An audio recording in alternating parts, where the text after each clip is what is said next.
Uh, oh, yeah.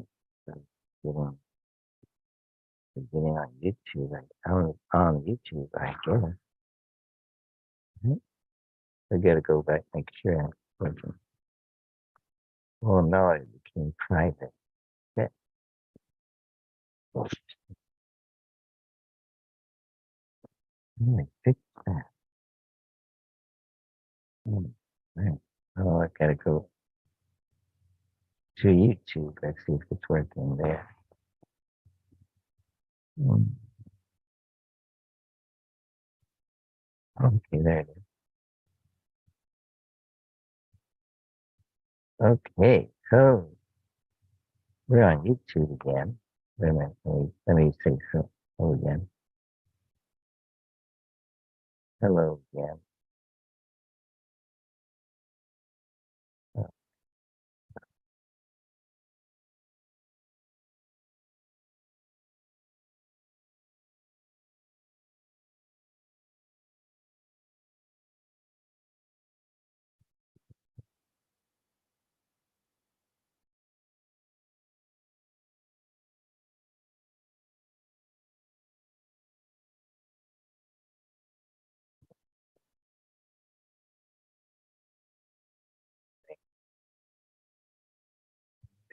we're recording and we're live. And oh, I'd like to share. Actually, I'd like to look up. See, how do I do that? And like, oh, you know what? I could go like this. So I go super tramp.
Um,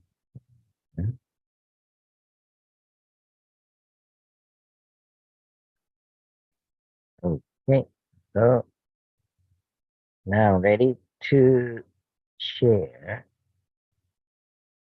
using a link, a web page link I can share. Okay, so here's the song that has in it the word logical. So it starts off with when I was young, it seemed that life was so wonderful, a miracle.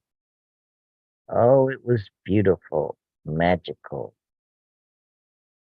And all the birds in the trees, well, they'd be singing so happily, oh, joyfully, oh, playfully, watching me. But then they sent me away to teach me how to be sensible, logical. Oh, responsible, practical. Then they showed me a world where I could be so dependable, oh, so clinical, intellectual, cynical. There are times when all the world's asleep. The questions run too deep for such a simple man. Won't you please tell me what we've learned?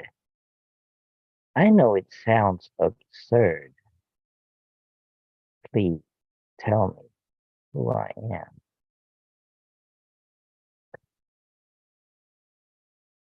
I said, now, watch what you say. They'll be calling you a radical, a liberal, a fanatical, criminal. Oh, won't you sign up your name? We'd like to feel you're acceptable, respectable, oh, presentable, a vegetable. Take it, take it. But at night, when all the world's asleep, the questions run so deep for such a simple man. Won't you please, won't you tell me, please tell me what we've learned? Can you hear me? I know it sounds absurd. Won't you tell me? Please tell me who I am. Who I am. Tell me who I am. Tell me who I am. Because I was feeling so logical, digital. Yeah. 1, 2, 3, 5. Yeah. Getting unbelievable. It's getting uh the lyrics, the poem, the literature, this fine artwork was written by Richard Davis and Roger Hodgson.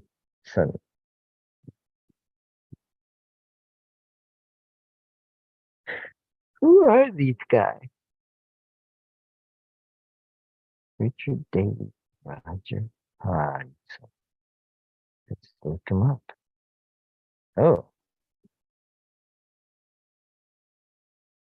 Mm. Oh. Um, oh no. I almost messed up. How did I do this? Oh, here it is. Okay. I'm like, I almost messed up a second time. Good morning. Welcome. Good morning, Don. Mhm. How are you? I'm good. Are you feeling better? I'm okay. I get around, but I still have some nagging pain on my left thigh. Mm, Hasn't gone away, but I should take my medicine it's on your regularly to it's on see your if it hip, goes away on my thigh, on your left thigh, left thigh. the Hmm, front of the thigh. Oh, very interesting. it feels like I had like a sunburn that if I touch my thigh, it hurts. Mm, Hmm. I a wonder if bruise. it's inflammation inside. Something is making you inflamed. Mm, Is it mm, something you eating, you think? mm. Uh, eating. Mm. I got prescribed this medicine. It's called gabapentin, Oh yeah. 300 milligrams. Oh yeah, are you familiar with it? Well, I've heard of it. It's like a basic medication, gabapentin. For it's a neuropathic pain. Hmm.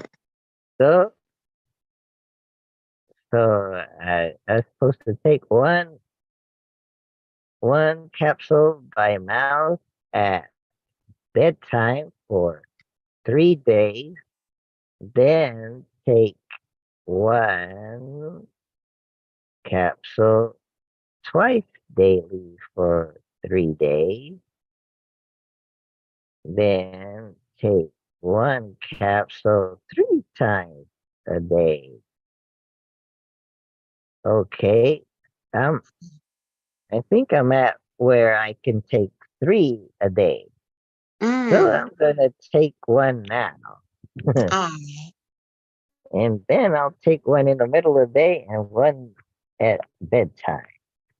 Yes. And you don't have to take it with food.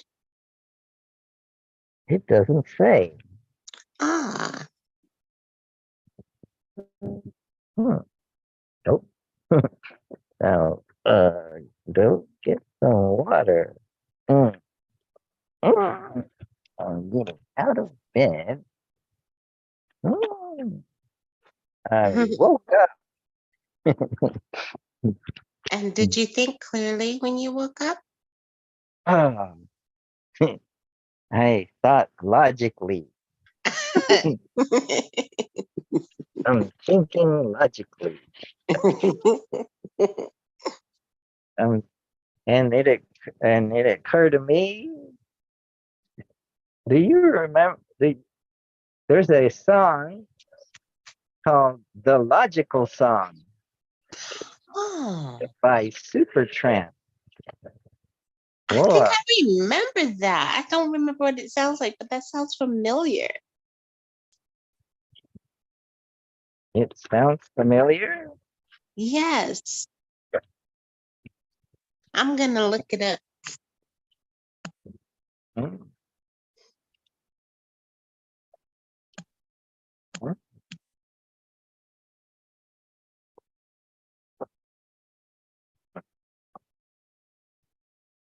Yeah, the logical song. That is the that could be the song of the wake up and think clearly waker uppers Wake up. because the song may cause people to wake up. Hmm. Let's see. Where's the chat room or the chat? I'm going to see if I can paste the lyrics. Okay, good. I'm reading the lyrics now too, but maybe you should share the video There, so we can watch it. mm, there they are. Oh, oh. I didn't get it all.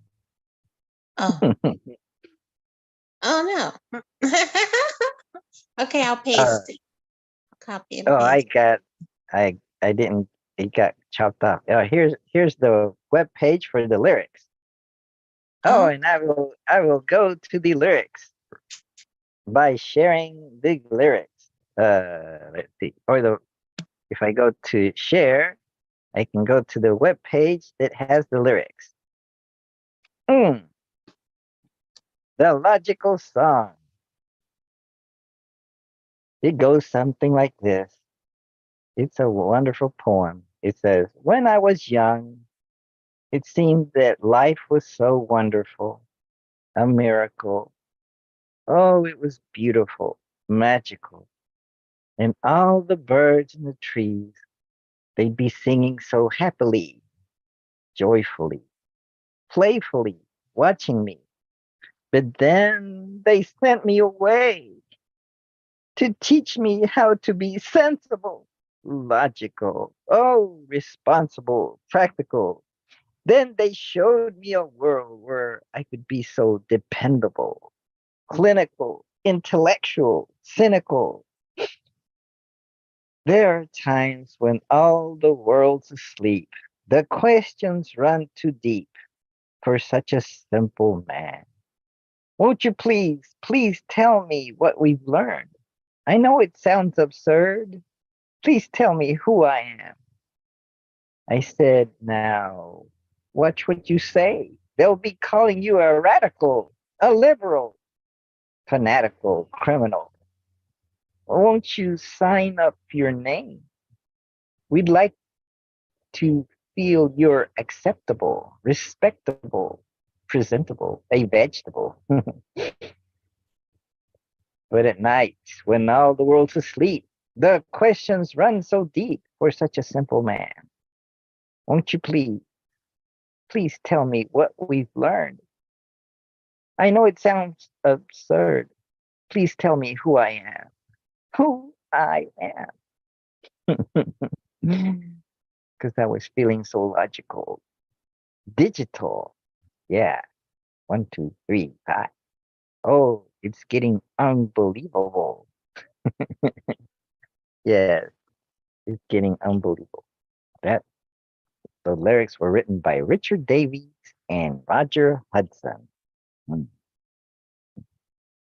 hmm. Very interesting words. Please write I those love words. reading the lyrics to songs and discovering that what they're really talking about is different than what I thought. Yes, different. Yes, because the music gets in the way, Yes. or, or the singing. The singing is not clear sometimes. Hmm. Mm. Very nice. I'm gonna listen to that video after I'm done on the Zoom. Yes, I went to the video and then I said, hey, let's now play the karaoke version. So I sang along to it. Oh, They you have did. There's karaoke a version karaoke of it. version. Oh, that's kind of fun. If who knows, maybe I'll end up singing it at karaoke one day. Yes, I'm gonna sing it karaoke next time, and then I'll post it here Okay. for next Wake Up and Think Clearly. That will be the official Wake Up and Think Clearly song. That would be fun. Interesting. Hmm. It suggests that we were sent away to think sensible, logical, so that we Clinical, could, cynical. so that become dependable, responsible. Mm, Mhm. mm. Yep. All those things that remove you from your human form, from your humanity, from living, being. For being, Hmm. for just being. Yes. I know it well. My programming took very well for me. I became Your very pro, machine-like, very robotic. I can, repeat and do the same thing over and over and become really efficient. But my state of being was not there. It was a state of active and motion and performing and getting things done and being efficient. It wasn't being human. it wasn't being human. Yeah. You lost, you lost your childlike, mm, your child. mind, maybe your Yeah.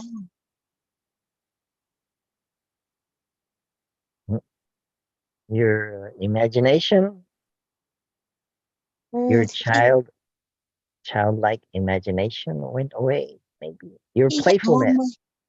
well, I was still a very playful person, but what was missing was I wasn't grounded. I wasn't actually living and I wasn't seeing around me. I wasn't breathing. I wasn't experiencing Earth. I was experiencing the program, the story, accountant, mother, Mm, wife, always wrapped up in what others think. You have to be acceptable. You have to be, you know, approved. And some of those same elements still exist for me because, I live and operate in the matrix, just like most of us. But outside of that, I try to be as free and relaxed as possible. But I can still see my attachments to my programming.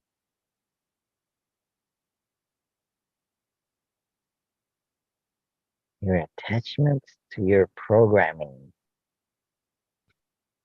Yes, my attachment to my programming. My attachment to uh, uh, uh, mm, my rituals, my my schedules, my routines, my Mm, habits, my scripts. my scripts. Mm, Another word I just recently came up with is automatic, my automatic functions. my automatic function. It's basically it's become almost like blinking, swallowing, breathing, but they are things that I physically do out of habit, as you say. And I've come to realize that they happen automatically within me now without thinking clearly. Automated. Yes. Like, for example, mm, Well, like some people, I'll give you a good example that is missed. Some people are programmed for exercising every day, got to be fit, got to look great. So, what they do is they automatically get up every day, mm, this routine, get up, protein drink, go to the gym, work out, come home, shower, get dressed, go to work. Repeat. Same thing every day, every week. They go to the same place, do the same things. I'm not saying there's anything wrong with it, but what I'm pointing at is that what's the state of mind during those activities? And I can say that what my experience is that I was oblivious to everything going on around me, the real life, the earth, the air, the sky. I was oblivious to that. I was just in my fantasy world of gotta exercise, gotta eat this way, got to get my work done, got to impress these people, to the point where I wasn't even experiencing food. I wasn't enjoying anything. It was just, this is what you have to do. wow. Very robotic. And when you're not like that, people don't like it. I realized that people who are on this track in their minds that this is what you have to do to be successful, they don't realize that's their story. That's the fantasy they created for themselves. But they expect everybody to be like that. I was one of them. So when people are not like that, you think something's wrong with them. You got to be regimented. You got to be Mm, disciplined. You have to do it this way every time. But mm, what are you missing when you are only focused on these particular activities or actions? It's not wrong. It's just also not the only way or not the way. mm, mm, mm, I like the freedom that I see in you, the freedom that I witness in you. mm, mm. You don't seem I to see. restrict yourself. I see two televisions hanging from the ceiling. See, see my televisions hanging from the ceiling? There's that one, and there's that one. Yes. Let's see, I can turn this one on. Oh, there's my mother. And you. And I put, I put, oh, there's Maria, my friend. Eh, I put this folder from my Google Photos, and I have it changing pictures every mm, 5 seconds or so. Yes, a slideshow. Like a slideshow. Oh, that's a master from India that got me into being vegetarian. Ah. Oh, that's my sister at a funeral of her husband that passed away. Mm-hmm. Oh, and her daughters. Oh, that's me in the office. Ah, I take care of the computers. Oh, those guys look like mafia. Those are uncles. Well, at least two of them are uncles. They, wow, that must have been 1940. Oh, that's my mother. Mm, that must have been 8 years ago at a church that Uh-huh. we took her to. Oh, that's a whole bunch of family and kids. Kids with them. Oh, oh, that's two daughters of my sister that passed away, and that's the sister that's still alive. Oh, that's my mother taking a break after looking at a book. Mm. Oh, that's the sister that passed away, and she's still alive. Uh, Oh. oh. Let's see. Then I can go like this. Ah, oh no, it's not working. Maybe I have to go like this. Then go. Uh-oh. Oh. Oh. Oh. Ah, maybe, maybe I have to go like this. I have to go like this. Oh, I have to change. I have to change input. Yeah. Let's see if I go like this. Change HDMI. What is that? Roku. Oh, there's Roku. Now I got all my favorite channels. Prime Video, Hulu, Netflix, YouTube. Oh,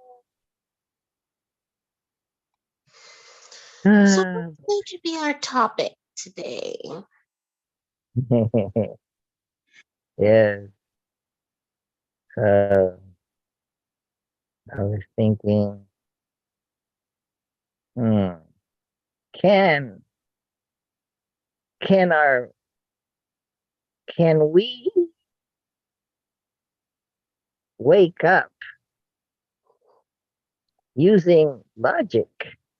Eh, is because we,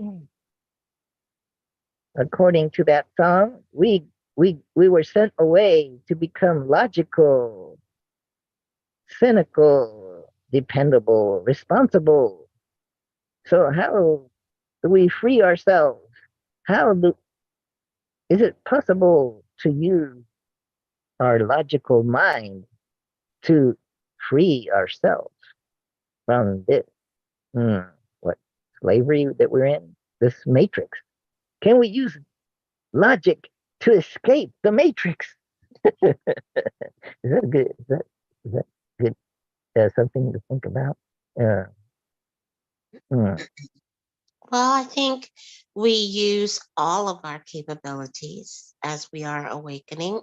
So I definitely used logic, but mm, logic without clear direction is useless for the awakening experience, because if you are only thinking of things from the perspective of your story, the matrix story, what I now call the fantasy, then logic alone cannot help you, because it requires you to expand beyond the limitations of logic.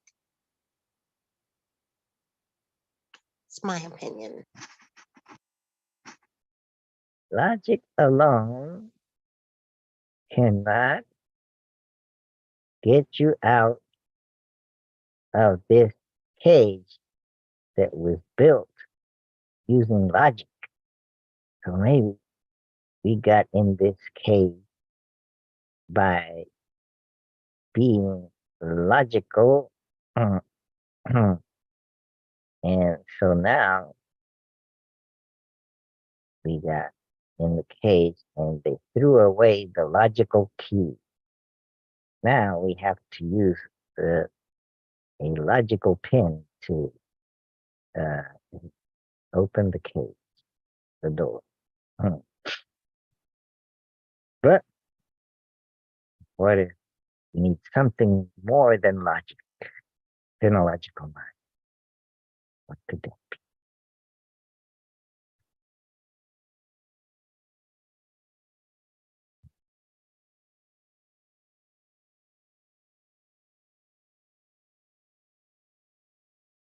what could it be?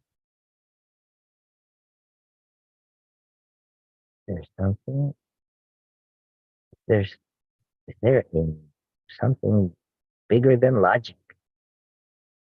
Something more powerful than a logical mind? Mm, I think so. I think a logical mind is limited. Limited.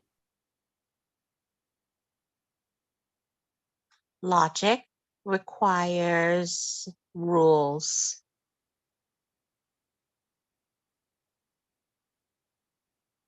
Mm.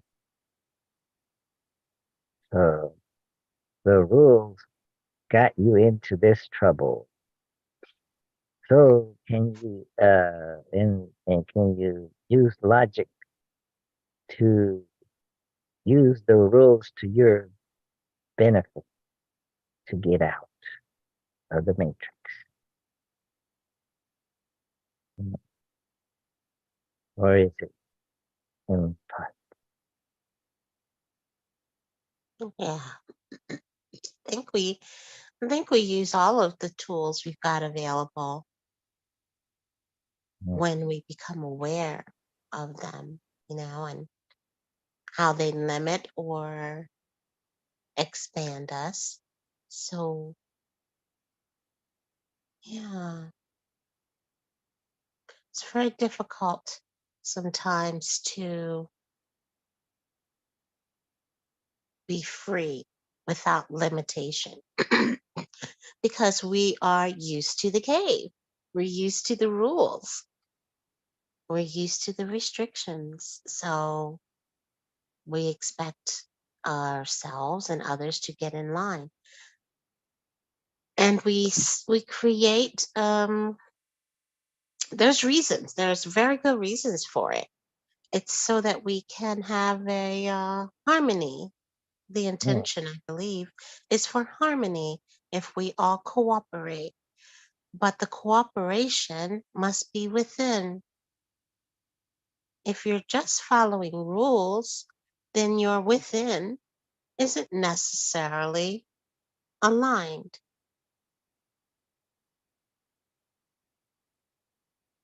So I think we've come to do things backwards where we act, we take a physical action, and we take physical steps with the intention to change the inside, our states of mind. But that's the difficulty because the physical steps are not alone, are not necessarily able to change the state of mind. That's the logic that I'm referring to. mm. So yeah, we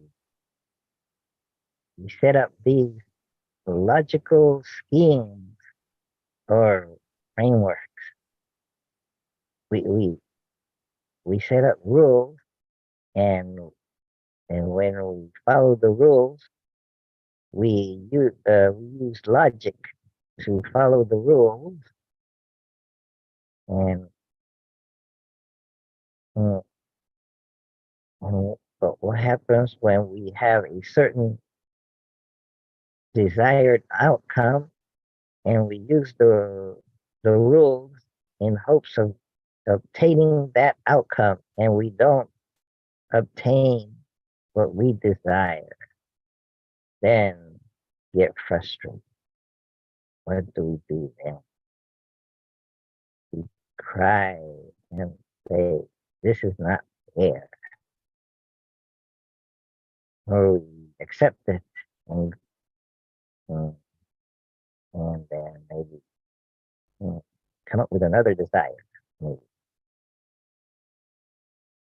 And we give Yeah, in. Give in. Mm.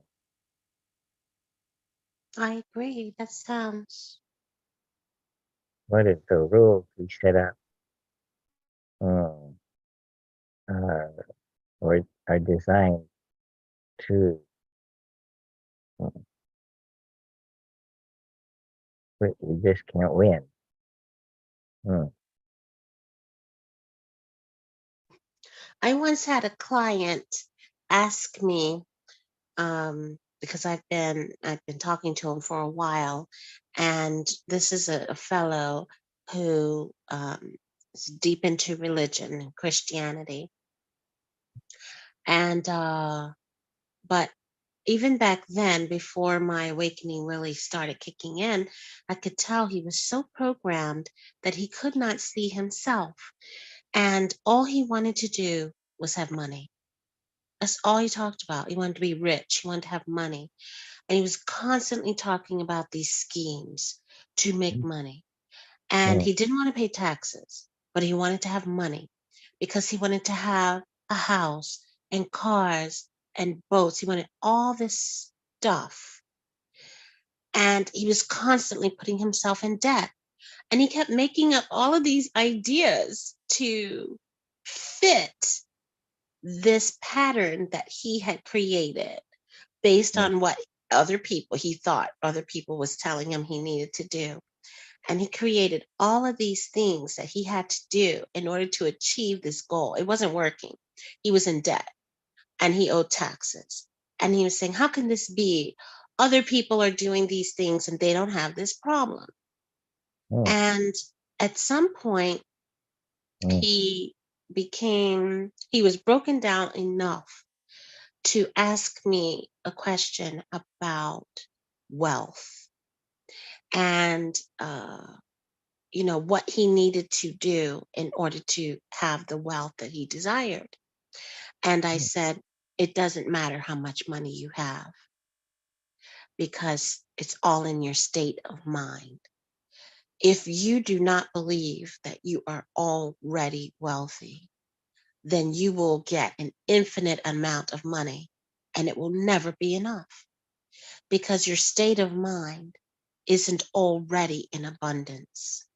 Because that's what I witnessed, that the man was making money, but he was in so much debt because mm, all he wanted to do was have stuff. And he didn't understand that wealth was a state of mind, not a collection of items. mm, And I remembered his response was like, wow, that was so profound. And then I haven't heard from him again. So I don't know if he got it or not, or if he's still in the rat race, or if he decided to talk to someone else. But either way, what I witnessed was a person on a rat race that they created for themselves, rules using logic, because he gave me a myriad of people that said this is the logical thing to do, but he couldn't understand why it wasn't working for him. And what mm, was missing was his state of mind, his consciousness. mm. Wow. Mm.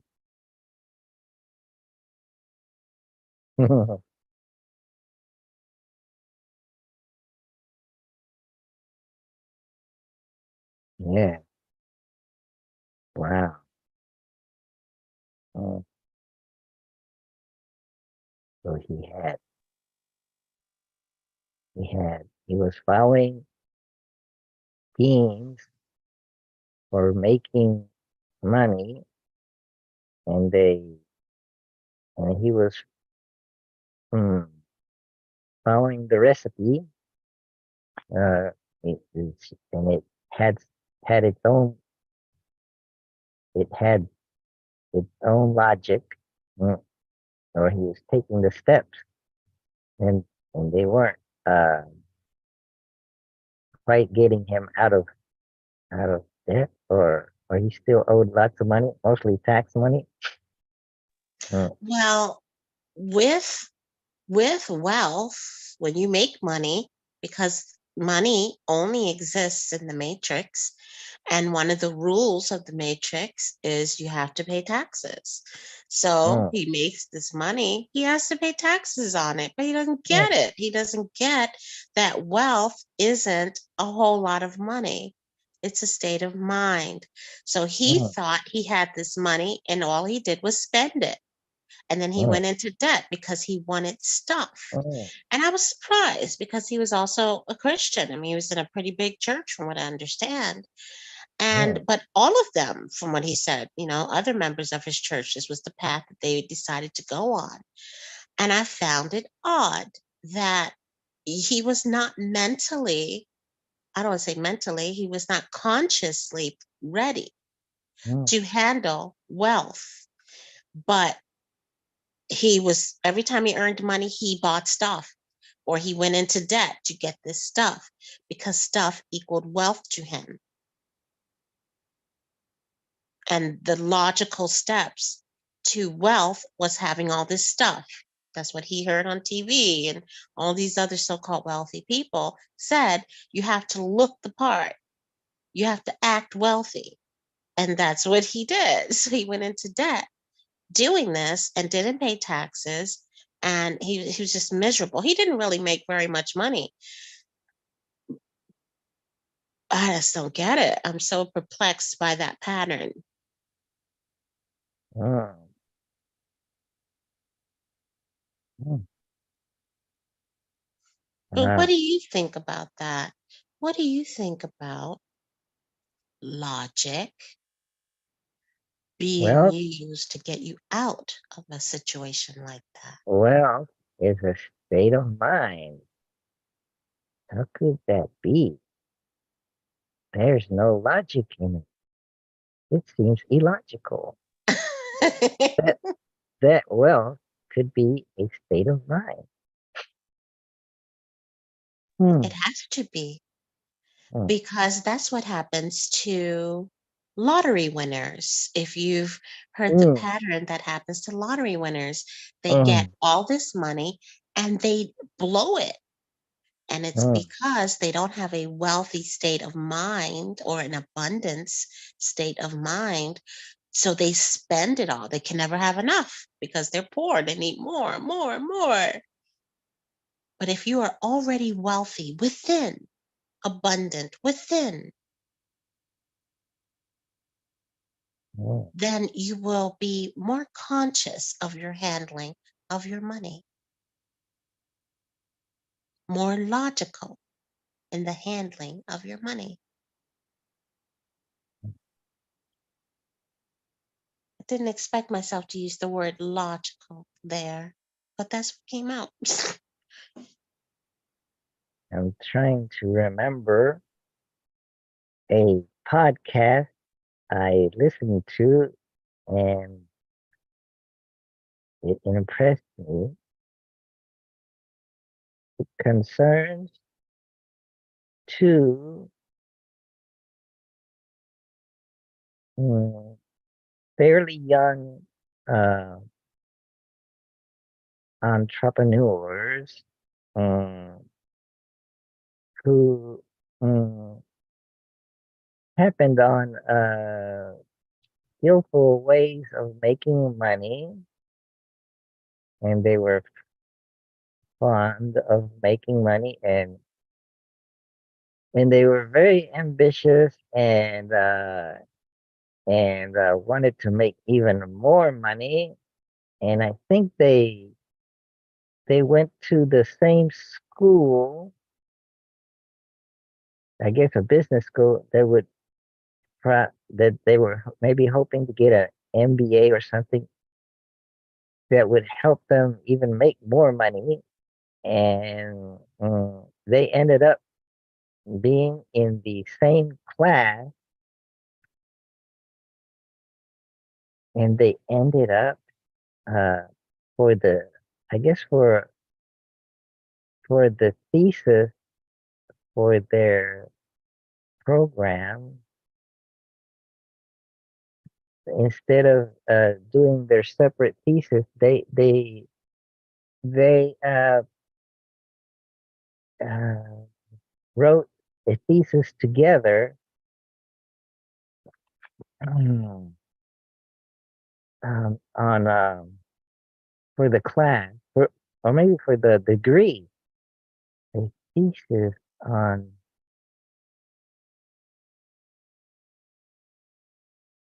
hmm, on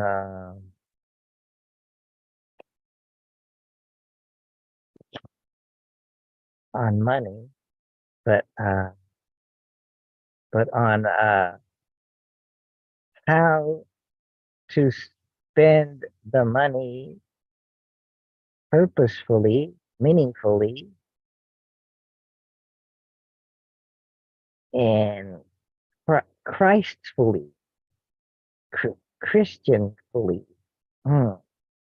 They were both pretty Christian, but one of them thought that being a Christian, it would be enough to give to a church 10%, like a tithing, like 10% of their income they would give to that church, and that was enough for them. And the other one, I'm not sure. I think he was thinking that if you make so much money, then he would maybe give to churches or something. That's a church or a missionary. Hmm. Hmm. But what they wrote became pretty popular, or it got published, made public. and became pretty popular and discussed around hmm, both Christian and people wanting to get mm, to to prosper. Mm. Hmm. So I I think they had different personalities. I think one of them had a skill to make lots of money, but he would spend it. Uh, so he wasn't into saving it. The other one was into saving it and reinvesting it. Uh, um, but I think they became more and more Christian to the point that they gave up their money making um, uh, businesses and went into I think one of them sort of became a missionary, and the other one I forget. Mm. Well, I have to listen to that podcast again. But one thing that I got out of it was that hmm, that that the Bible doesn't talk about tithing that much, or it doesn't make such a big deal out of it. It goes beyond tithing. It, it's more like you want to give your whole life to the church kind of thing. Mm. So so when they discovered that, then tithing was the minimum and it was really nothing at all. So they went, I think, or at least one of them went beyond that and dedicated his life to a particular cause, churchly kind of cause. I think he got hired by someone who wanted him for his talent. Oh, there's Dominic, Dominic, Dominic from from Toronto, Canada. Welcome, Dominic. Christine. Good morning, Dominic. Good morning, Dominic. Good morning, Gerald. Good morning, Doc. Hmm. How's it going? Myself doing well, actually. I was just hearing you guys a little bit, and then I figured I might as well jump on and hear you guys a little bit more closer. Oh, are you listening to us on YouTube? Yes, I was. Wow. We had someone on YouTube listening to us and maybe chatting with us. Hmm. Well, if you remember, I saw the story about Tom Shadyac, who was he the writer or was he the director of all of those Jim Carrey movies in the beginning? You know, the spectacular, popular Ace Ventura and Liar Liar. Hmm. And it was documentary that he did where he, I guess, well, at the time I didn't know anything about awakening or realizing what life was really about. But he gave a tour of his mansion, a massive, beautiful house. He had everything. But he described that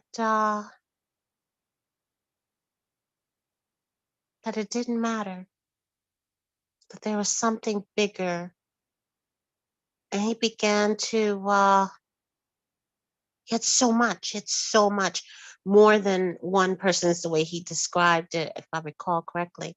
More than one person needed to have. And he, I guess, could no longer live with himself, realizing uh, all that he had and all that he did not have as far as his life, I guess. So from what I understand, he couldn't do it anymore. He gave up his house. Um, And I think from what I saw, he lives amongst us, very wealthy director, creator, plenty of abundance, but what he produced or what he manifested physically did not change him inside. What changed him inside was something else, a realization, a awakening, I guess, to the truth of who we are and what this life is for. So he said how happy and peaceful he is living, I guess, a real existence from his perspective, as opposed to having so many things that didn't make him happy and bring him peace inside anyway.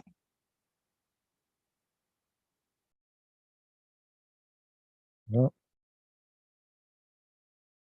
And so, where does he live now? I can't remember what area, what town he's in. I'm sure we could look it up. But what I recall was that he was living in a small little community riding a bike amongst the rest of us. Like, I don't know. I remember it kind of looking like a little trailer park kind of a community.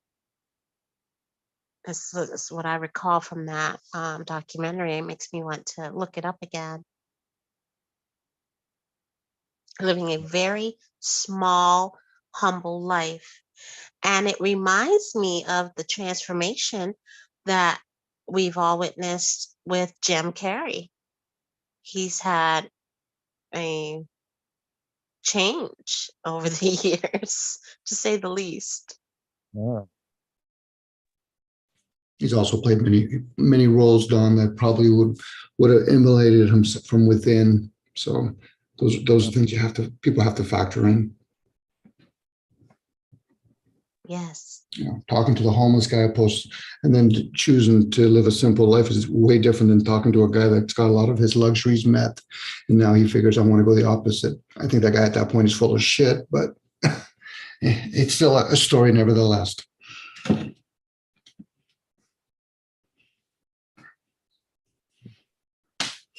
Yes.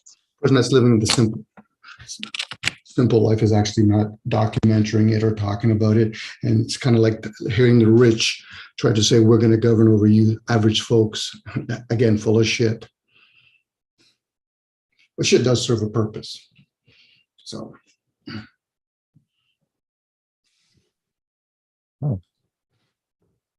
We're going to be honest for the average human, and all the different variations that we are. It's easy always to caption something and say, well, he had a really, or she had a really lifestyle. It's like talking to the Buddha, and he said, well, I grew up in wealth. Well, how did that come to be? And my mother died in birth. So now I want to change. I want to repent of my ways.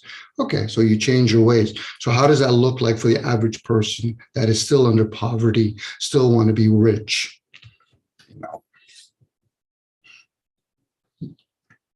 That's why we have to walk in each other's own personal shoes. Hearing other stories could encourage us. Oh, I'm going to give up all my wealth. Okay, then you have to classify what is wealth. Financial gains, physical wealth. Some people that don't have arms, they could turn around and say, well, I'm very grateful that humanity worked together. Now I can actually have these arms that they created for me, or I can now finally see, or how many people would give up their sight. Sorry, Don, those kind of characters are clever. They just don't know it yet. They're looking from a very narrow spectrum. So am I. But something inside of me tells me they're full of something. I might have been harsh by saying my words, but it's a nice story nevertheless. And that's going to be their version of reality. But to tell somebody else, well, I've lived a wealthy life and I realize I've gone all of that. It's kind of like watching Forrest Gump, and he chooses now to finally stop running. But the question I ask, why were all those other people behind him following him? Well, because there's a cause where he decided just to change. That's kind of his story. Now, that could be something reflecting within oneself. I'm going around chasing fiat currency. I'm chasing all these products, this wealth, the whole concept of consumption. You just have to look at eating. That's where we get the premise of consumption. What you consume over and above that, we can abuse it. We do it with food. So why wouldn't we do it in other areas of our life? But when a person starts documenting themselves, like I'm doing right now, as I'm speaking and it's being recorded, somebody might have an insight. Do I really want to pursue wealth? Well, somebody else is talking about he wants to give it up. Or are we wanting to experience it? Not everybody wants to put their hands on the stove, but there'll be other people that will prove otherwise. Well, yeah, but I could do it and I won't get hurt. Okay, fill your boots. Well, when I think of Jim Carrey and what Don was pointing to, that he had a transformation. Yes, I saw a clip where he talks about it, and what I think about his movies and his acting ability. Like I didn't see the movie where he plays Andy Kaufman, but I imagine that he got into it so much that he became Andy Kaufman almost. Well, at least when they said action to make it easier or more believable, he must have tried to become Andy Kaufman. So I wonder if that's what an actor does, like other actors, like say the actor that did Elvis, Austin, what's his name? He did a really good job with Elvis. He sounded like he was saying that he got into it so much that he was Elvis all the time, and other characters like James Dean or Marlon Brando, when they acted, they just they made it seem so natural that it seemed like they became those characters. So when that happens, what's going on psychologically? Are they letting go of their old self and becoming that new self, like as if that character is another spirit? Are they letting that spirit take over them and they become that? It could be. It's their time to move on. Like a lot of these actors or actresses, usually they go to ashrams, they go to Osho. They don't realize how much they're interwebbed in their acting skills. So you also have to picture what kind of lifestyle that they have to perceive. On a more personal level, a person can say, well, how would I explain to my whole family I choose not to change my diet? Or fiat currency, it's such a scam. How many people would actually follow him or say, that's inspiring? We're talking about actors here. We're talking about how it confirms the human race has become so fucking entertained. I'm entertained too. I won't deny it, whether it's sports, we could talk about cats. It's entertainment, which is fine. But to think that he has anything that's of value to another being, that's a question for one person that would have to inquire inwards. If it inspires them, it'll be like listening to Anthony Robinson, and then he tells us a story. I was living in my friend's basement. Well, how big was your friend's basement? Was he a billionaire? See, these are all stories that we tell each other. And yes, maybe among himself, he was probably outcasted. No different. You could talk to a lot of actors and actresses that have been black booked, if I can use that term, black booked, because they don't want to adhere how many people work in their own profession. And then they say, well, I want to make amends. How does that look like? Now, we're only looking at him, maybe collapsing a little bit and maybe getting into a little bit. I went to a guru and I talked to somebody. He says, I can see life differently. Well, we all do see life differently. You're not really giving anything new, Jim Carrey. You're a Canadian actor. Your parents focused on you being the center of attention, comedy. No different a woman being treated just for her looks or a man because of his stature. The fact that we have to name him tells us that we're off. We're off. What's the teachings in all of that? Do we want to experience life or do we want to observe life? It's a bit of both. But how much do we put so much emphasis being attached to the experience only? Yes, we fall in love with actors and we prefer actors. We prefer actors to non-actors, to persons that are just trying to tell it like it is. We prefer actors that have learned their script and are able to present it as spontaneously as possible. And that's why, for example, when I was watching the debate between two candidates for president mm, many decades ago. I forgot what year it was. 1980, maybe? It was Ronald Reagan versus President Carter in a debate. And the actor Ronald Reagan knew his script very well, that President Carter, he knew the facts very well, and he had good intentions, and he knew the business of running the government and getting things done, but he couldn't express it in a way that would get people to see that he was on their side. So Ronald Reagan easily won because he was a good actor and he had practiced his script very well. Mm. And today we had an actor in recently a former president, Donald Trump, is a good actor or entertainer. He was an entertainer in The Apprentice, and so he easily defeated Hillary Clinton. Who so now Donald Trump is continuing his act to come back and become the Republican candidate.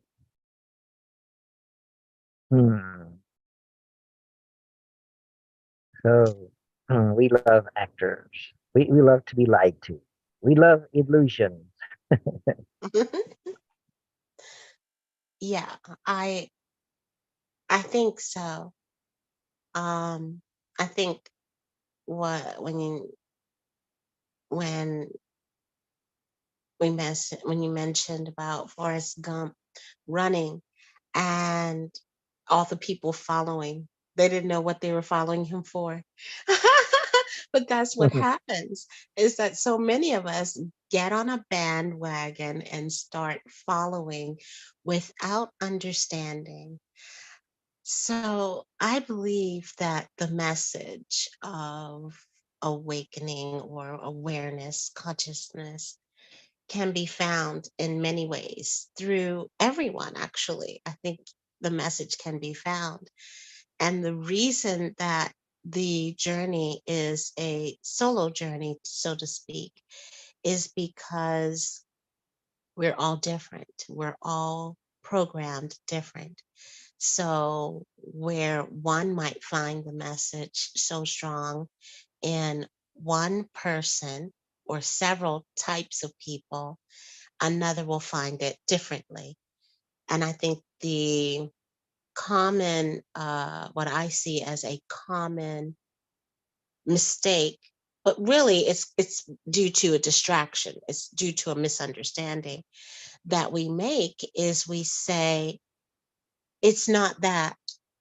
It's something else. You got the wrong way. It should be this way. But I find that uh, although I may choose a path that's different from another or listen to people that's different from another, um, the message is designed to fit me, or the message may be designed to fit you. It really is about your perception, your state of mind. It's not about following what somebody else does, because it doesn't matter um, if you do what somebody else does. Like Dom was saying, you know, you think that a person is saying, hey, you have to give up all your wealth, and that's what you do. You give up all your stuff and then you live a simple life. That's what their path is to mm, consciousness. It doesn't mean that it's yours.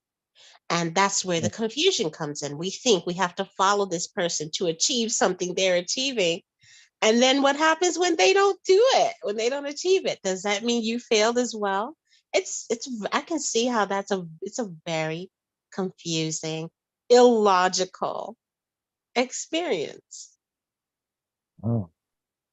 That's why I don't think logic can be used to take you back to where you started. I don't think logic can be used alone to exit the matrix. Mm. It reminds me of the different, the different storylines.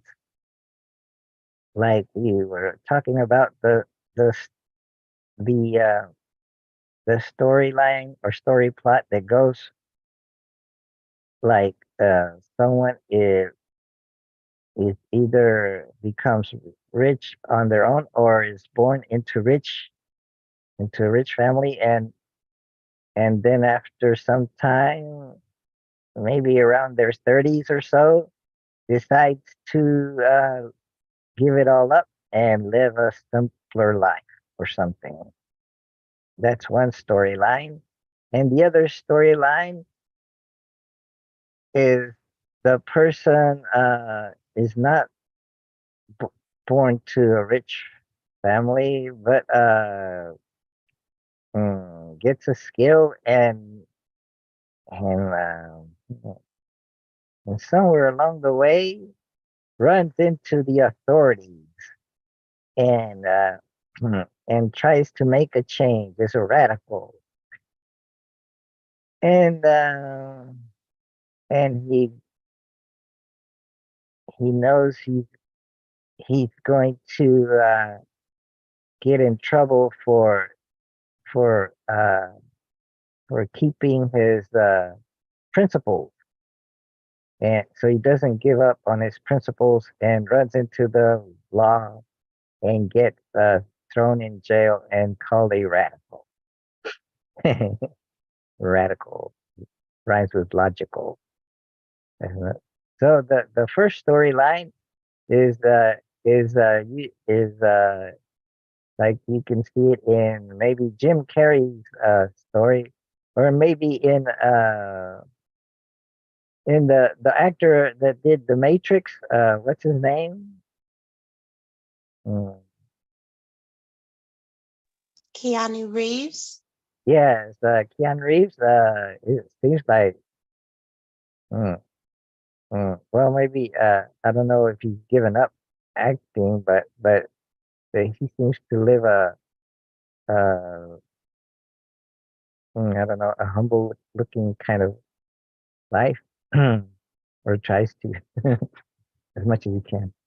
And then there's the Buddha. The story of the Buddha uh, mm, has somewhat of a template like that. That he was born into a wealthy family, and then he gives it up around his mid 30s or earlier, and he goes off to live a simpler life with homeless people in the forest, meditating or something, like trying to find enlightenment. Yes. Hmm. And I also have observed that Um, I was surprised to find I have not traveled to, I've been to Kuwait. That's the only country I've been to outside of America.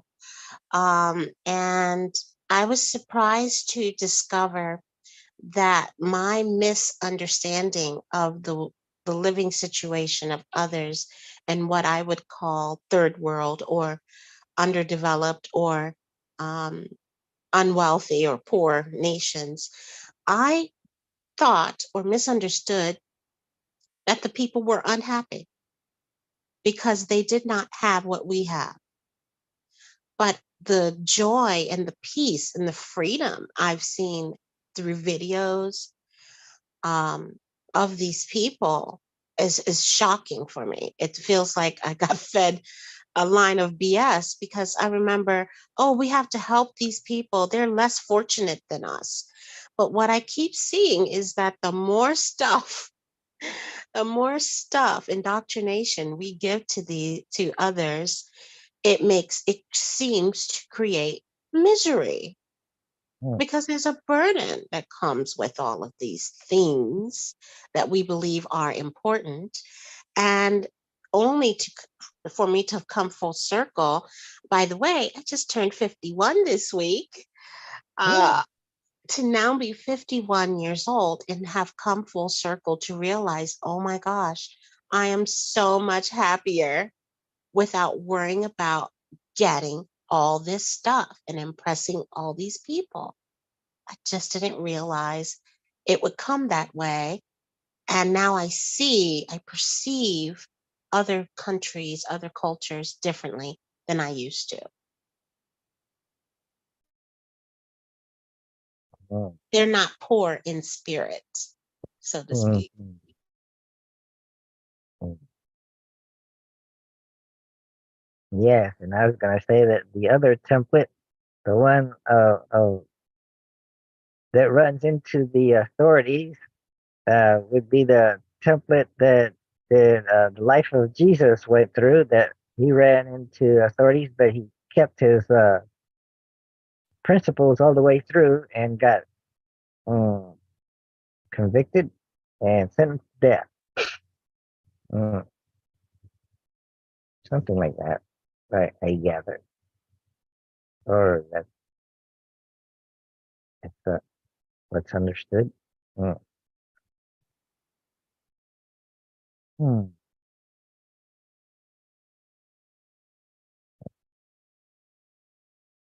Uh, does that sound logical? Mm, comical? Lyrical? Yes, all of them. Sensible? Interesting. Responsible? Mm,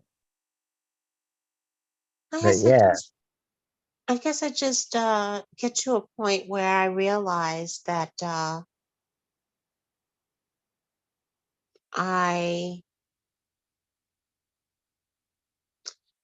I perceive only as far as my experience has allowed me to perceive.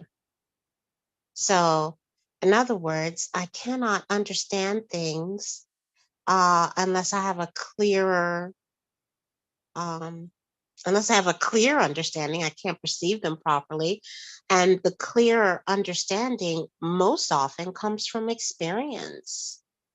Sometimes experience is something that you see, or sometimes an experience is something that you do, you know, or hear. I just feel like only when I am under the rules, like you started off talking about what goes with logic, a lot of times it goes with these sets of rules, rituals that you have to perform in order to achieve a certain goal. And that's correct, especially working in the matrix. But also, uh, you can let go of those rules to have a different experience. So I kind of feel like It's logical and illogical, just like you said in the beginning. Maybe that's why we like to be entertained with wonderful movies that take us to another world that helps us let go of our logical world and take us to another. Well, sometimes we like to identify with what's going on with the actors and things, and because we sense, oh, that's happened to me before, or yes, I can relate to that because they're dealing with the same kind of rules, same kind of logic. But since it's a Hollywood movie, there'll be happy endings, so maybe they'll use their logical mind to escape the matrix, to live happily ever after at the end of the movie. Yes, we hope. We like those kind of movies. Escape movies, yeah. Oh, we like movies with shooting. So it was violence, explosion, or action movies. Yeah, like action movies. Like to see. Oh wow, I wish I was the hero in that movie. Wow, that's amazing. How Tom Cruise gets out of that mask, like James Bond. Mm. What kind of movies do you like to watch? Me? Mhm. What are some of the movies that you like to watch, or that you remember that you enjoyed and impressed you? Well, I've changed. But I used to be into action, adventure, you know, fighting kind of thing, good guy wins. Not so much into the Marvel kind of scene. That's always been very cheesy for me because it appears to be very predictable. It's the same story for me. I can see the pattern. But otherwise, I like those kinds of, action, high action films. Also, mixed martial arts or martial arts, Asian type films, Mhm, and then also sci-fi. I've never really been into the comedy, so that's why I recall early Jim Carrey because it became predictable for me and it was no longer interesting. mhm, But now I am more interested in real people, real life. mhm, Even when you watch reality shows, it's not real because if mhm, it's on TV, it's scripted, it's so controlled. So mhm, that's been an eye opening experience for me to witness as well. mhm, So I find myself being mhm, pulled towards things that are always going to give me some truth bombs. For example, we recently watched a series called, oh, I might not say it right, The Righteous. I have to look it up. It's a series about a family and it has John Goodman in it. And it's a mhm, series about a family who are mega church families. In other words, they own the church. That's what a church is owned by a person or a mhm, group. And it talks about their lifestyle and oh, the truth bombs that came out of that. And it was a semi comedic type of show. And I liked that. I really enjoyed that.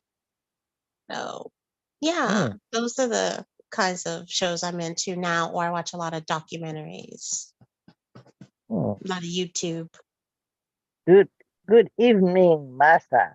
I guess it's Hi, evening in good Tokyo. morning to you. Thank Good you. morning, Masa. Hi, The name of that hi Dan. show is called The Righteous Gemstones, by the way. The righteous gemstone. Yeah, A A series Yeah. on By the way, Netflix. okay. Yes. I think to interrupt uh, your story. Yes. Please go ahead. a a movie, no, a series called Righteous Gemstone Yes, The Righteous Gemstones is the name of the series. It's a series. on And Netflix. no, it's on HBO Max, which is now just called Max. Ooh, it's called Max now. Ooh, I don't have that one. I haven't signed up for that one. I would never have watched it previously because it just hadn't been my thing, but I was surprised to find a very powerful message, a strong message throughout the whole thing to me that kind of brought me back. It brought me to childhood and to today, helped me to perceive a different way what I grew up with when it came to churches and especially mega churches. It basically shows you a view of what happens in some instances in these mega churches. And really, what you're dealing with is wealthy families, people who create these churches, and they are performers. That's what they do. They perform and they receive so much money. And even though they have all these riches, they deal with the same unconsciousness, even though they're Christian and Mm. speaking the truth, the word of God. They are performers and they deal with the same unconsciousness that the rest of us deal with, but on a much larger scale. And they do all kinds of criminal activity. So I just found it very interesting to re-see what I had already seen growing up. I just didn't recognize it back then. But to see it so blatant in your face, it was like, wow, that's what that is. That's what I saw. That's what I went through. That's what we witness today in many of these mega churches. So I wasn't expecting to find a message of consciousness in this show, but I did. Wow, The Righteous Gemstone sounds like a good one to watch. Mm. Wow, with John Goodman. Yeah, he's good man. Yes, I was watching him in a series. Mm. Set in New Orleans. Mm. I forgot the name. I think it was on Amazon Prime. About after the flooding in New Orleans, I think it was. Yeah, yeah. Mm. I- yeah. How have you been, Masa? I How don't are wanna things see going? down. By the way, I'd like to ask all of you. Jairo, you may live in Florida, and I'm not sure down which area, east side of the United States or mid plain area of the United States or eastern side of the United States. You will be able to see the special, very great special space event between sun and moon. Almost 1 week Oh, later. oh, like an eclipse. Yeah. Yes. My pronunciation is too bad. Annular eclipse. Oh, when? Almost 1 week later. Oh, right now you can still see? No. Normally, this event can be continued for within 10 minutes. Okay. But I got the information from the YouTube channel on YouTube, YouTube on the weather kind of weather weather channel, which is a kind of which is kind of the how to say the ranked as a number one kind of number one on the number one on the other weather kind of the programs in Japan. Mm. Then actually in Japan, the event we can see the event on last week next week on how to say the Sunday AM Sunday 1 AM, which is totally early morning, and also if we are very special night owl, we can see the event, Really? but unfortunately, very kind of the limited number of the people in Japan can see the event by YouTube channel, kind of the video clip. So Ah. It looks like Hyro is looking up 2023 eclipse on Google. Oh. And Masa, are you saying you were able to see the eclipse from your area? no, Oh. totally no. Actually, Mm. the YouTube kind of the YouTube that Mhm. I like to see. Yeah.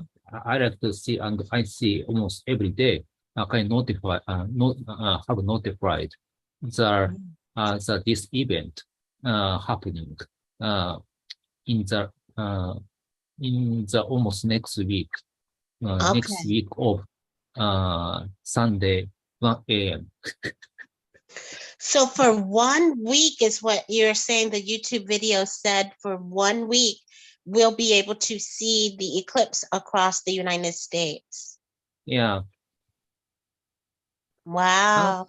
Yeah, this is very envious event for this. I envy for all of you viewers to be able to see this event. Do you see the map I'm showing? Yeah, I can see. It looks like it's going through. It looks like it's going through Oregon, Nevada, Arizona, maybe Texas, or New Mexico, Texas, but not Florida. It looks like. Really. Yes, I'm in Florida too, Masa. I'm in Florida. So you can see partly kind of some kind of part of the Yeah, annular eclipse. I Yes. think that's Not the the path. complete, not a kind of perfect one, but you can see, you'll be able to see the imperfect Duration. Duration. of the eclipse. Yes. Masa, if you didn't come on here and tell us, I don't think we would have known. We didn't know there was going to be an eclipse. You helped us. Oh, it says NASA has published a new interactive map for Saturday, October 14th. Oh, that's going to be next weekend. Ring of Mhm. Fire, annular solar eclipse called the Eclipse Explorer. It is based on the space agency's eclipse maps revealed earlier this year, but includes several new interactive layers to make it easier to see how the eclipse will behave in real time. Mm. It includes dynamic layers which show what percentage of the sun will be covered, at the peak of the eclipse and outlines the areas where the duration of the ring of fire is highest. It also shows the path and shapes of the Antumbra, the darkest part of the moon's cone-shaped shadow, which causes the ring of fire, as well as the brighter penumbra, its fuzzy outer shadow, from where a partial solar eclipse will be seen. Oh, wow. What's that? Oh, that's propaganda. Wow. Thanks, Hyro. Let's see. Hmm. What's going on? Hmm. There's a lot of, oh, oh, so maybe we'll be able to see a little bit, but it won't be a, maybe that red line through the US, it'll be Yes. it'll be the most dark, maybe. But Mhm. maybe we'll be able to see the sun covered a little bit.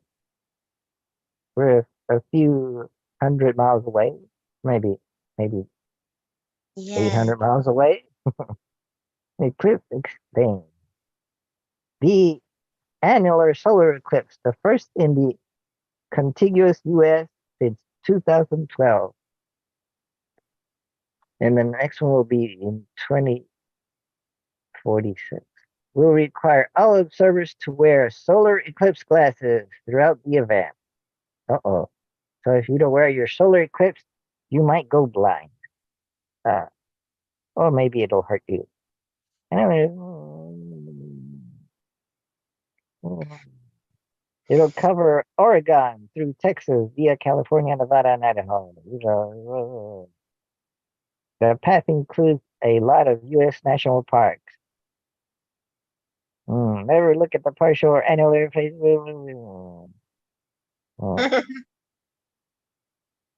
Thank you. Thank you, Masa. Yeah, thank you. Oh, here it gives you the time schedule. It'll go through California, 8 a.m. What day? The 14th, right?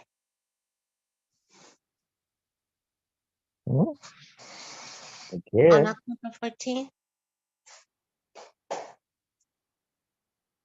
What time? Hmm. Mm. Mm. Yeah, 14. That gives you the time. Oh, and it'll continue on and goes. Oh, the people in Central America are gonna get nice view of it. And it goes through Colombia and goes on. Amazing. Isn't that wonderful? Isn't that amazing? Isn't that amazing?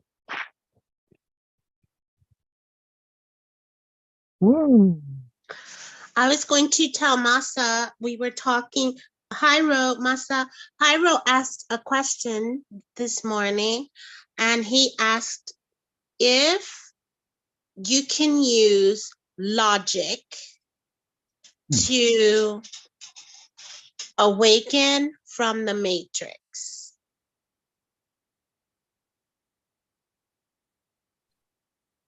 Or to become enlightened, or to liberate yourself and be happy ever after. or to be or to become a Buddha, can you use logic to become a Buddha, or to become, or to just be a happier person? Can can can you use your own mind to become a happier person? Yeah, I guess so. I guess you have to use logic. This is I think this is one of the best option to help everyone to be kind of happy life. until the end of their until the end of their life. Because actually the substantially we cannot get fulfilled substantially because as long as money is existed, we are almost slave for the money by working. Then if we can kind of the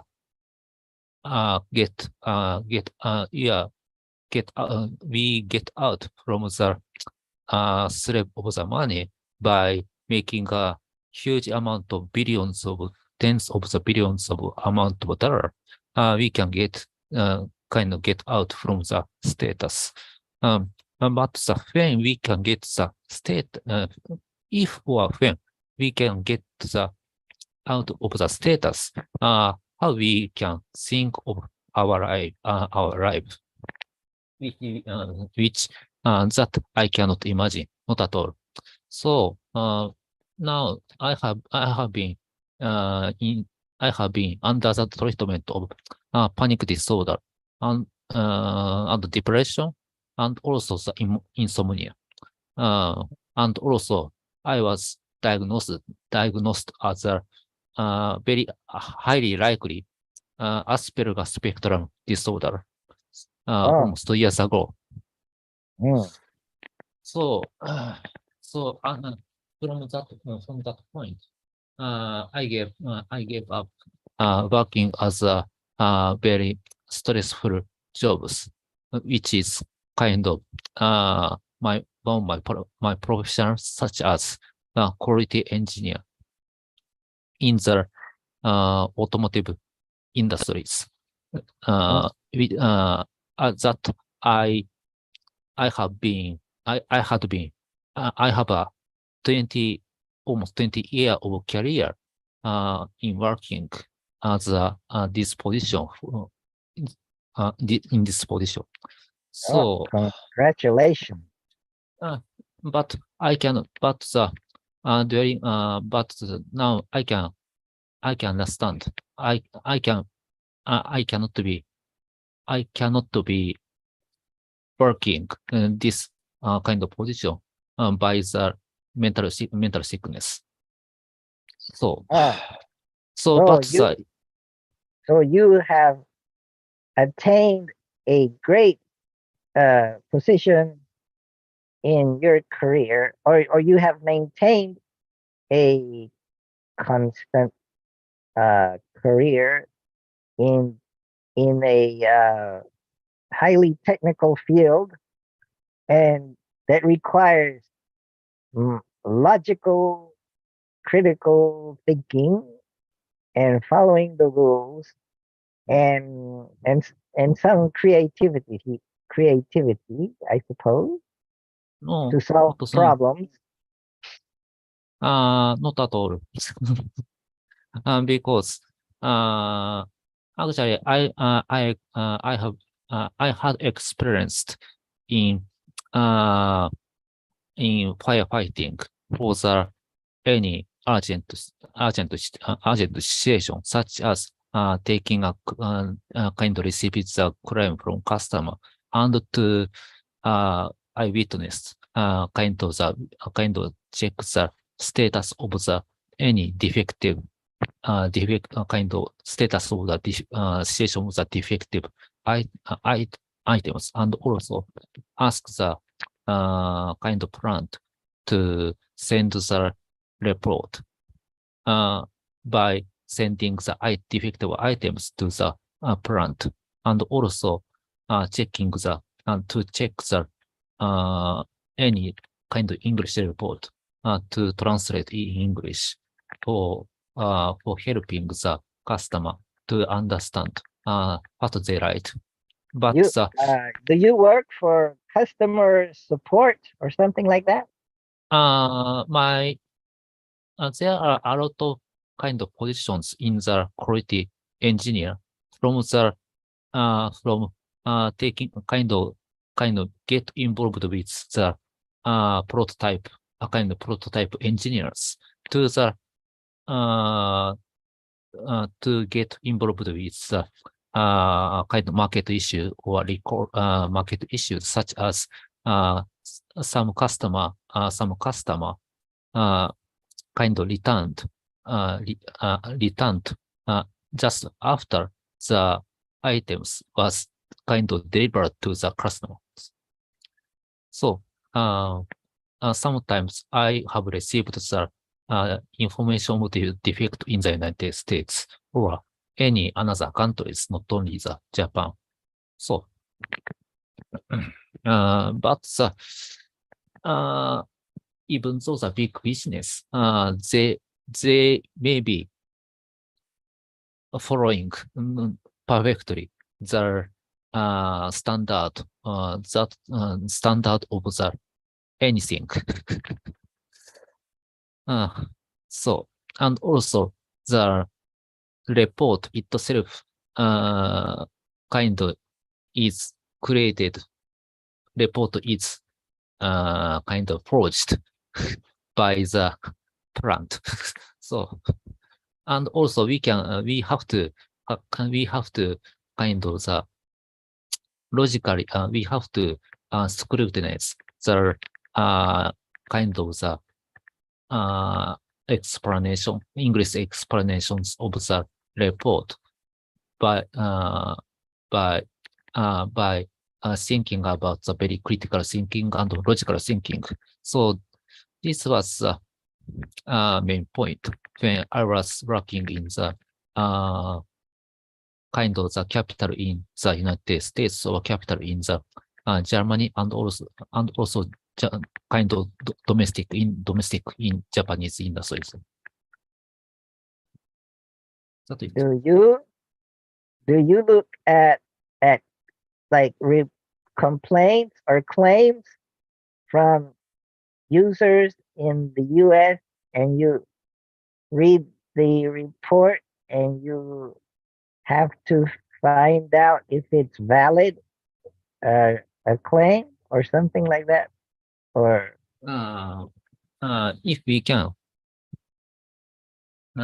if there is a there is a look for a kind of very kind of legal way of the look for kind of for making a reply. Our parts is not the defective items for customers. One is not the item can be a kind of found as a NTF. The NTF means the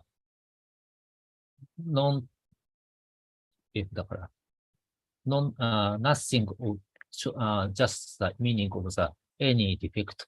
It's not kind of detected from the parts by taking the certain procedure. Then if the any single procedure cannot find the any defect, kind of defect, we can say that is NTF.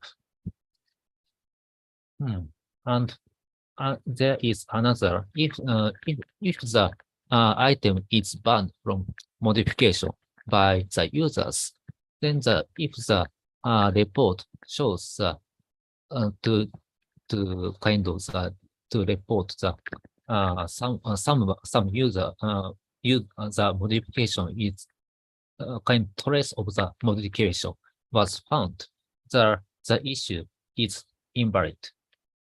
Why invalid for anyone? invalid? This claim is not kind of accountable or it can be rejected by the kind of the plant or kind of the manufacturer where which kind of makes the kind of items to send the customer.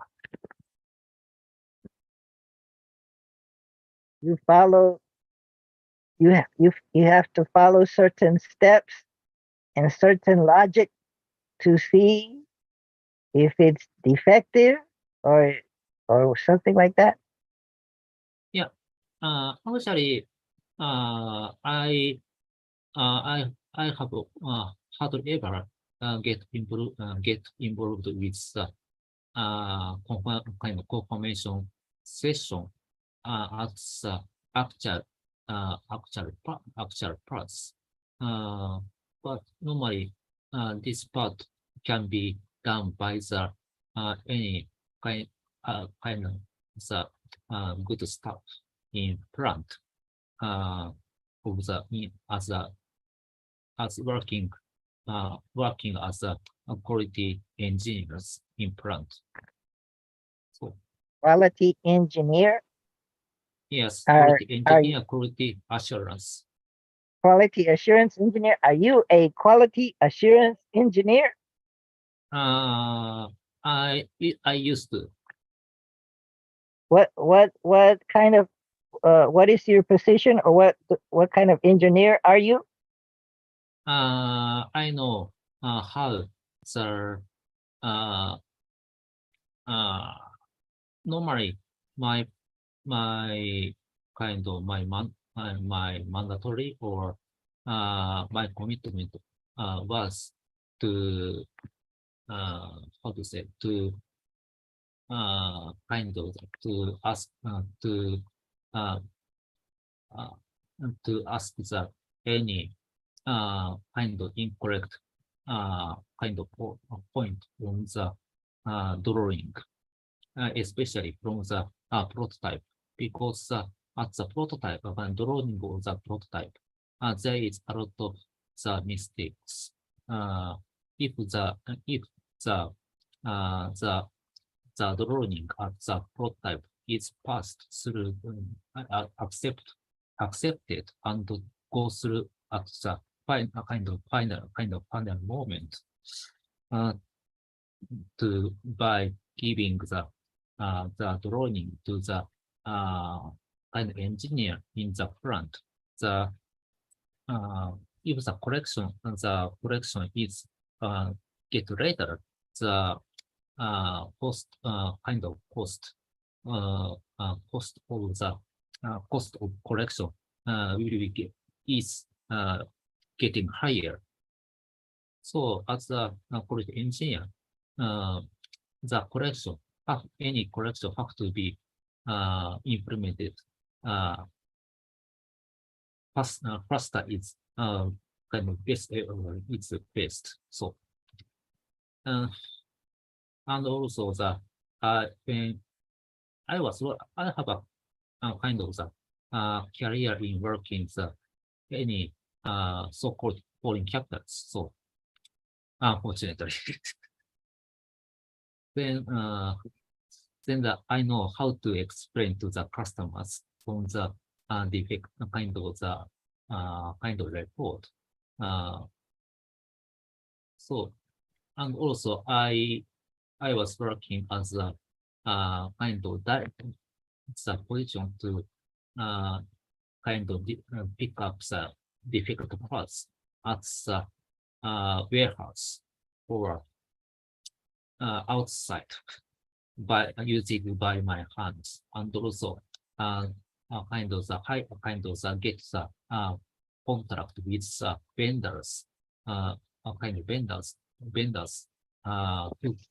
that can kind of the have a lot of huge number of people for kind of deploying the just labor to kind of pick up the kind of the kind to pick up the any defective items. So, but any kind of any task is very stressful. So just as a result, I got the mental sickness almost 2 years ago.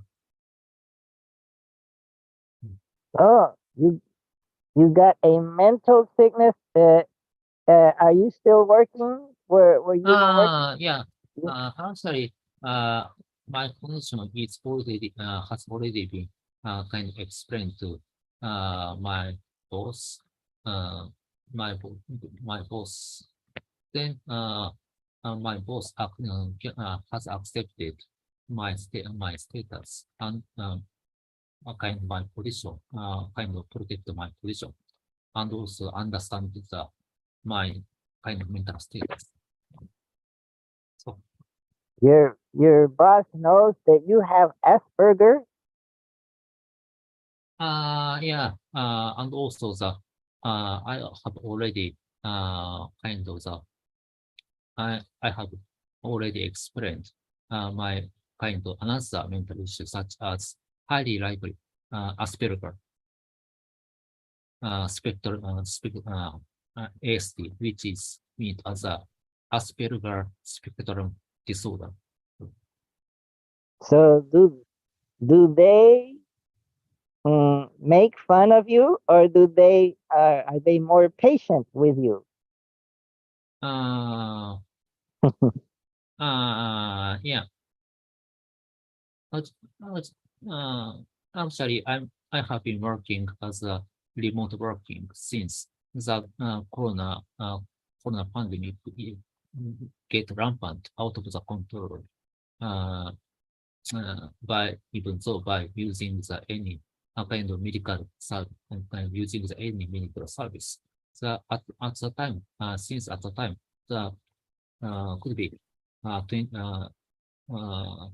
April in 2020, our organization kind of get kind of take the remote kind of remote working system to enable any full-time employee to be working from home or from the residence instead of the office. So actually at the time, I got the benefit from the remote working. Uh, uh, but I have also been getting the benefit by the treatment of the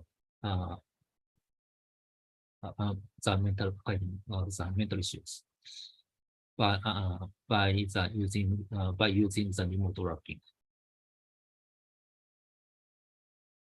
So Rami, Hi, good morning. Morning, Nasa. Good morning, Don. Good morning, Iro. Good morning. everyone. so Good morning. what what do you know about an autistic brain and Alzheimer's? What are the advantages and disadvantages of having such a brain? Is it a defect? Well, no, Or is it's part of, I would label it as part of neurodiversity. And one of the advantages is that those on the spectrum, as these tend to be listed under the DSM-5, tend to be very detail oriented. So of course, I probably have a bit of autism myself. My wife as well. She's different though. If you met one person with autism, you've met one person with autism because it is a spectrum of all sorts of differences. oh, And our 9-year-old son has also been diagnosed as being pretty mildly autistic. And according to the Centers for Disease Control and Prevention, which don't seem to be very good at their job, but according to their own paperwork, 136 are autistic now, which is something of an epidemic because it was only about 1 in 10,000 50 years ago. now it's one in how many? 36. 36. One per classroom, basically. When was it? 1 in 10,000? When was that? About 50 years ago. Oh, so we're improving. We're getting More uh, autistic uh, over time. autistically smarter, Well, well, more detail oriented. it is a Because whole range. maybe it, maybe it's in the water. Maybe it's fluoride. They Potentially. did. Well, there are all sorts of different factors. It's a lot more complicated than that. Um, but one of the aspects that doesn't have to necessarily do as a where it's a precipitate result of chemical exposure, it's just the fact that our world is more complex over the past 50 years. So more and more people have had to adapt to the complexity of the world, all the fine details. So, I mean, it's one particular response could be that as the world becomes more complex, nature produces more complex and complex and detail-oriented beings, because those are the ones that'll survive into the next generation. Maybe it has to do with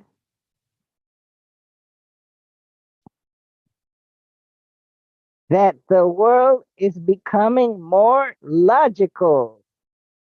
When I was young, it seemed that life was so wonderful, a miracle. Oh, it was beautiful, magical.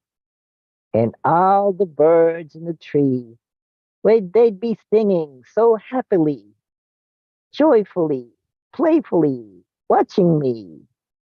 But then they sent me away to teach me how to be sensible, logical, oh, responsible, practical. Then they showed me a world where I could be dependable, oh, clinical, intellectual, cynical. And may I add, skeptical. There are times when all the world's asleep. The questions run too deep for such a simple man. Won't you please tell me what we've learned? I know it sounds absurd. Please tell me who I am. I said, now watch what you say. They'll be calling you a radical, a liberal. May I add a leftist? Oh, fanatical, criminal, or maybe even a MAGA. Oh, won't you sign up your name? We'd like to feel you're acceptable, respectable, presentable, a vegetable. Take it. But at night, when all the world's asleep, the questions run so deep for such a simple man. Won't you please, oh, won't you tell me? Please tell me what we've learned. Can't you hear me? I know it sounds absurd. Oh, won't you tell me? Please tell me who I am.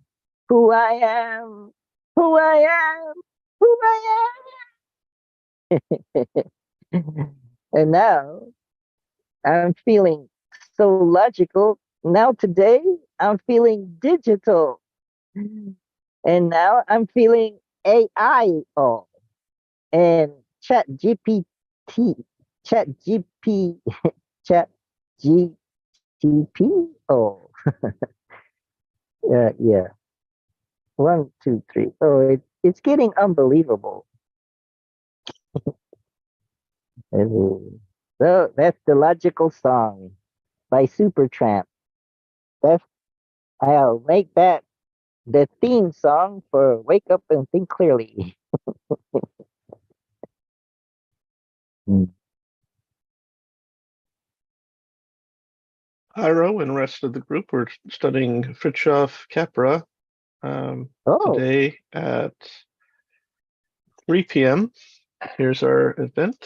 And let me give you a book review of one of his works that I think you'll find pretty enlightening. And it was from his 2002 work. He's since come out with a 2021 text giving the review of the last 5 decades of his writings. Wow. But the 2002 work was called Hidden Connections: A Science for Sustainable Living. Mm. And it talks about how the mechanistic reductionist view doesn't work, that you have to take the holism systems and complexity theory, systems thinking and complexity theory into account. There you go. How the mechanistic work that and reductionists don't really work as accurate models, because in the real world, people have there's built-in intelligence at the various steps of any, let's say, organizational structure. So a consultant may come in and say, "Oh, you got to do all this, this, and this." But the people who run the company, they know more about the details of how the thing works. They're intelligent in themselves, and they'll essentially just take what they think will work for them and leave the rest. Which I think is a much more accurate view of the world. What is the big deal about systems thinking Mhm. versus non-systems thinking? Is systems thinking something novel, or has it always been around? More so in Japan, I would say, than let's say the American automotive industry. In the 20th century, at least. Like it's Toyota? Detroit 3. Well, I'm General going to say, Motors. Mhm. General Motors or Chrysler or just I forgot. Ford. Uh-huh. Uh, If I may say one thing, and then I super want to hear what you have to say. In the early 70s through 80s, the reason why Japanese automotive engineering companies overtook American companies is because, unlike the American companies, the Japanese companies were taking input from people across the like every step and stage of the process. So if you could improve something about the job, then you were encouraged to say what you could do. Whereas the American Ford and GM model was, okay, here's the right way to do it, you just do it. And they completely did not leverage the minds of all the people who were actually doing it. So could you say And that that became the reflected in the quality of the products being produced. the American model was fascist and dictatorship, and the Japanese model was democratic? Japanese model, take Toyota for Okay, instance, they would have to produce all sorts of different vehicles, whereas we would do giant batches and like set up factories to do 1 or 2 types of vehicles. So the Japanese model was very much more nimble, and also leveraging all the minds of all the employees in the company versus just a few people at the top. And now we're going to hear Masa's inputs, because he's experienced what it's been like in the 21st century more so. Because I was discussing like 70s and 80s, or probably you can go back to the 50s through them, early 90s. Wasn't there a lot of variety in the cars in the 60s, 70s, and 80s in America? Mhm. Yep. Well, maybe There's a lot of that has variety in the Japanese market too. Remember, we only got just the ones that were designed for import into the North American market. But they produced any and everything, a lot more of their vehicles, and a lot more variety of vehicles, and with different specifications, different regulatory standards. yes. Oh. Yeah, actually this is true. The regulation for the automotive industry is very tough. Because since how many years ago? Since almost 20 years ago. Because when I graduated from the university in Japan, and to start to get to start working in the Japanese small organization, which has a Toyota as a main one of the tier one kind of tier one organization for Toyota Motor Corporation, which was the main customers. But at the time, only ISO 901 was started to be introduced. Then as for the introduction of the kind of as for getting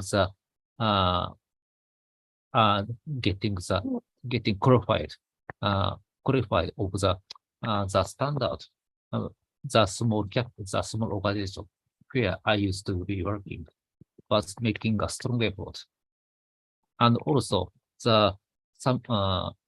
nowadays there is another standard which has a ISO 9001 as a kind of fundamentals. So then the regulation of the upper standard is very tough. I do not think that any organization, automotive kind of component or automotive business can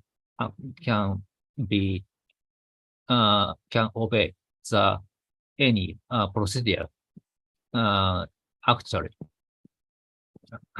Then so I mean how to say just sorry, so just I got lost. What is the main point of the kind of your question?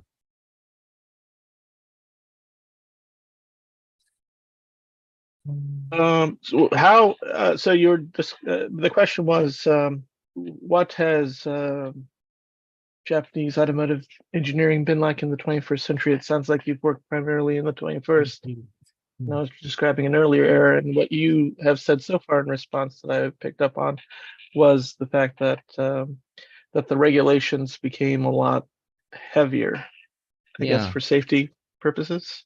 As for the actually the safety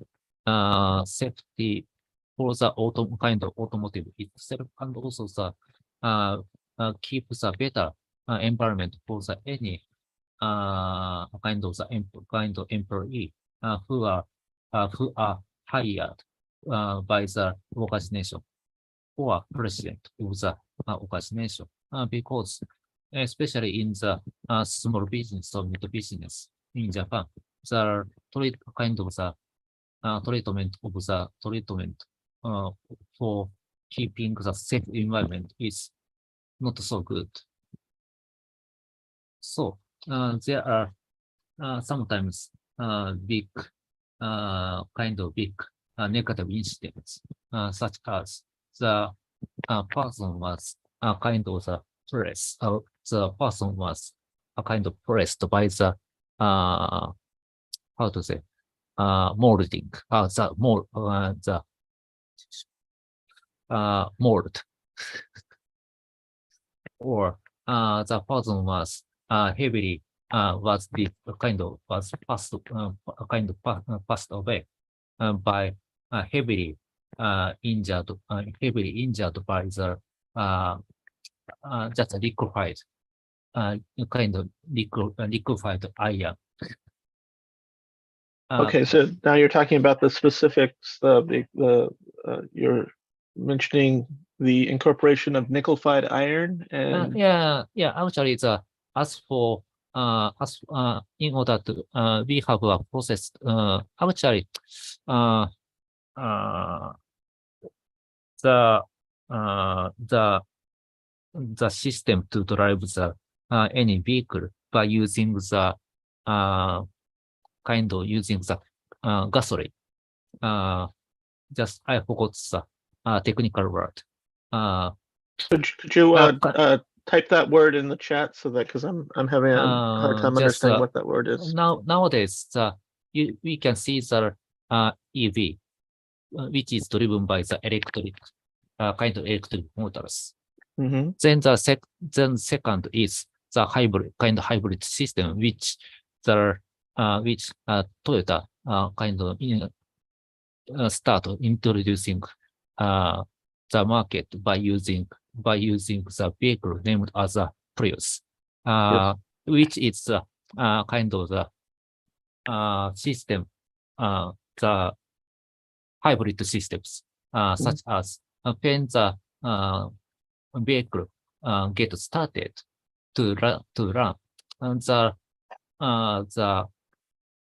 kind of the gasoline is used, but when the car is kind of stabilized for driving themselves, the kind of electricity can be used.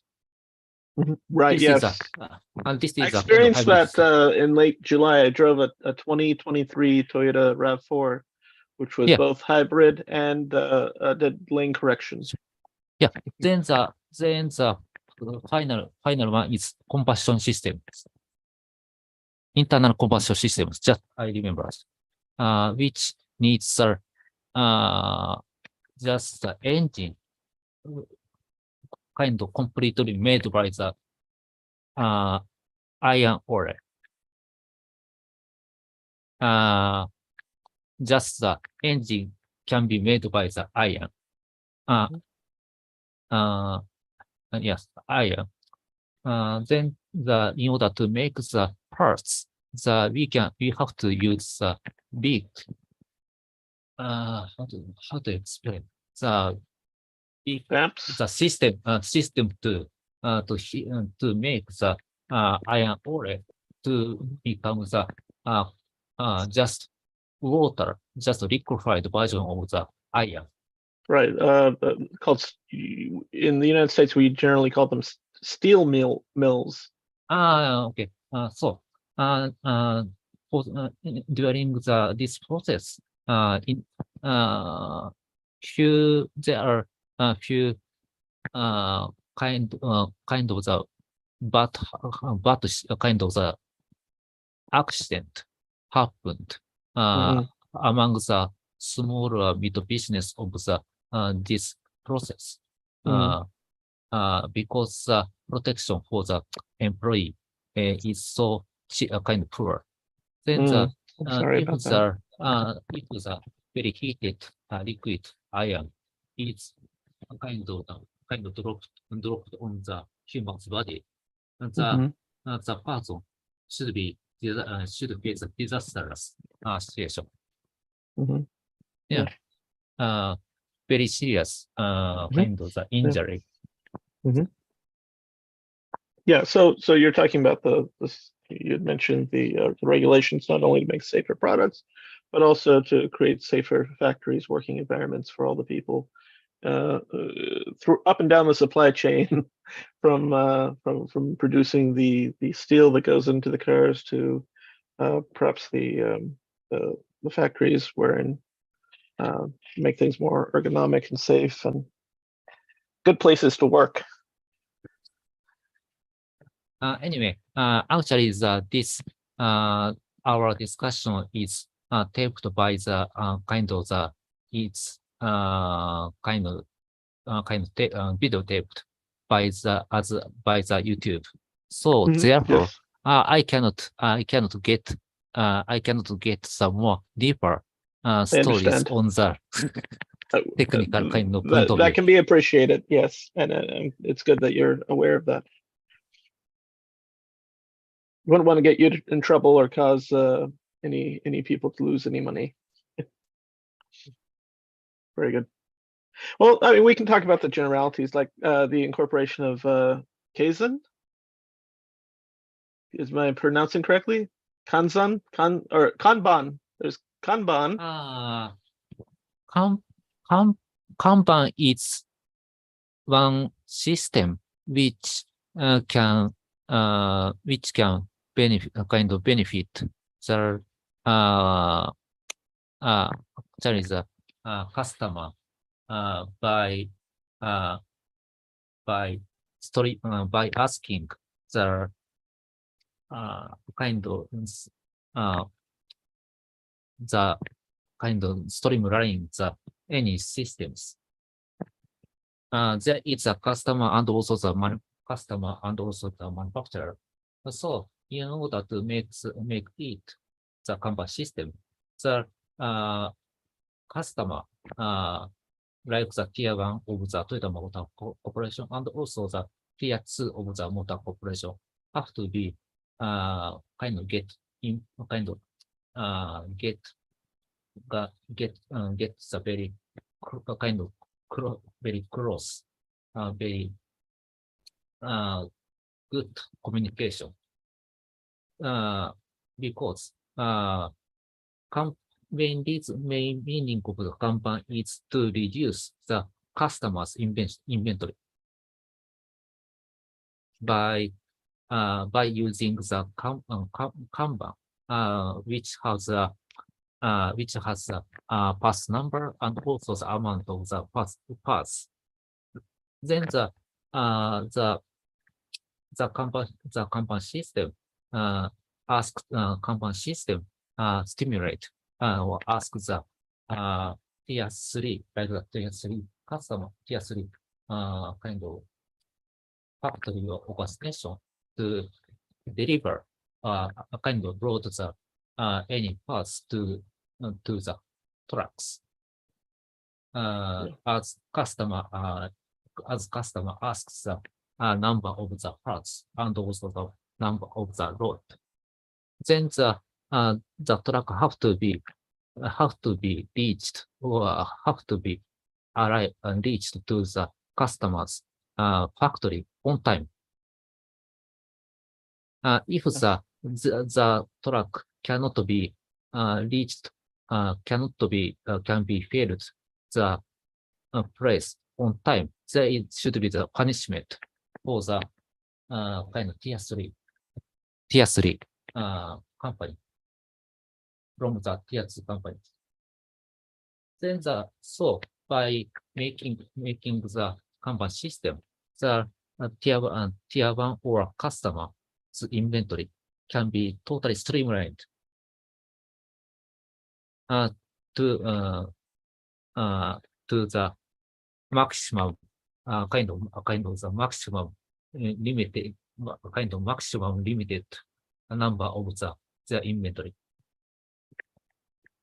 And also the and also we have a Kaizen system, but normally the Toyota how to say, the Japan OEM asks the tier 1 organization to kind of deliver the parts by the sequence of the sequence of the product by the customer wants to get the kind of ideal sequence of the parts. Like if the customer wants the A type of vehicles, B type of the vehicles, and C type of the vehicles, then the tier 1 company have to set up for loading the first A parts, B parts, C parts. This is my experience when I was in the big business for the Japanese OEM. Do you, Masa, do you apply Kanban to your work, or how do you use Kanban in what you do? Yeah, I'm Or sorry, is I that said. only for the workers? Kanban. First meaning is to streamline the number of the inventory for the customer for the customer's warehouse. Most appropriate situation for the customer is replace any warehouse for the to accept the any inventory, kind of the any inventory, where the kind of the another smaller organizations can deliver the parts. Then and also the company system has another meaning, that is to control the kind of the manufacturing kind of signal for the manufacturing at the any stages. How to say? There are the three parts: A parts, B parts, C parts, which has the status of the sub-assembly. Then when sub-assembly process of the sub-assembly at the a process is finished, the all of the parts which is finished at the a process can be put Kanban can be put with the box of the kind of can be finished at the location between the kind of A workstation and also the B workstation as an inventory. Then when when how to say when the B kind of B station workstation kind of takes the Kanban, the information that the some of the parts in work in the process can be sent to the kind of the kind of first process of the first kind of the beginning of the A workstations to ask the kind of labor to start working for the A parts A's. Then this process can be kind of the kind of continue kind of the how to say that this process can be kind Continuously of improved. yes, continuously kind of continuously until the process to make the sub assembly or assembly parts. So actually, if this kind of this Kanban system is kind of taken in the process, the kind of inventory, kind of number of the inventory in the manufacturing process can be reduced. Then actually any invention in the any kind of the warehouse and also the manufacturing process have to be reduced because the unnecessary kind of unnecessary kind of the inventory is not beneficial. The any parts kind of the take the cost for the organization. Whenever until the all of them has an order to be delivered to the customers. So that is why in order to prevent the manufacturing process from making the unnecessary parts continuously, the Kanban system is to be existed. So, but sometimes the kind of the the employee in the field kind of the lost one or few numbers of the Kanban sheet. This is also the big problem.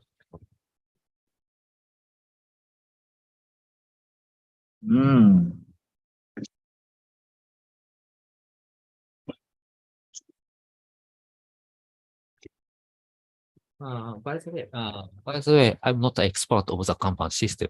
Just I I got this experience during supporting of the kind of manufacturing field as a quality assurance as due to supporting person for the field which has just right after the lunch kind of the kind of launching of process of the launching. Rami, what is Kaizen? Well, I stuck the article in there to give that answer for us. And I don't want to be a simple reader. You can be the reader, Cairo. But I in short, continuous improvement. Yes, Can I Exactly. learned it as constant and continuous improvement, and can that's I helped Right. me in my life. apply that to my life? Yes, I Hopefully, think we it's all would. very beneficial. But if you expect everything to be perfect because you practice that concept, then you fall into the age-old traps that we usually fall into. It's just a consciousness level where you allow yourself to accept new information with the intention of improving. Always observe, ready to allow yourself to see things from a different perspective, I suppose. Yes, very good. Thank you, Robbie.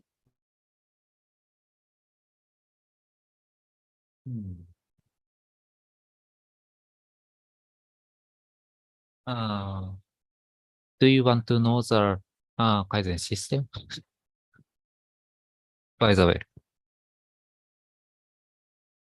Yes. By the way, I have one simple question to hire. How you can kind of put the a kind of the screen which is totally kind of futuristic and also like the spaceships.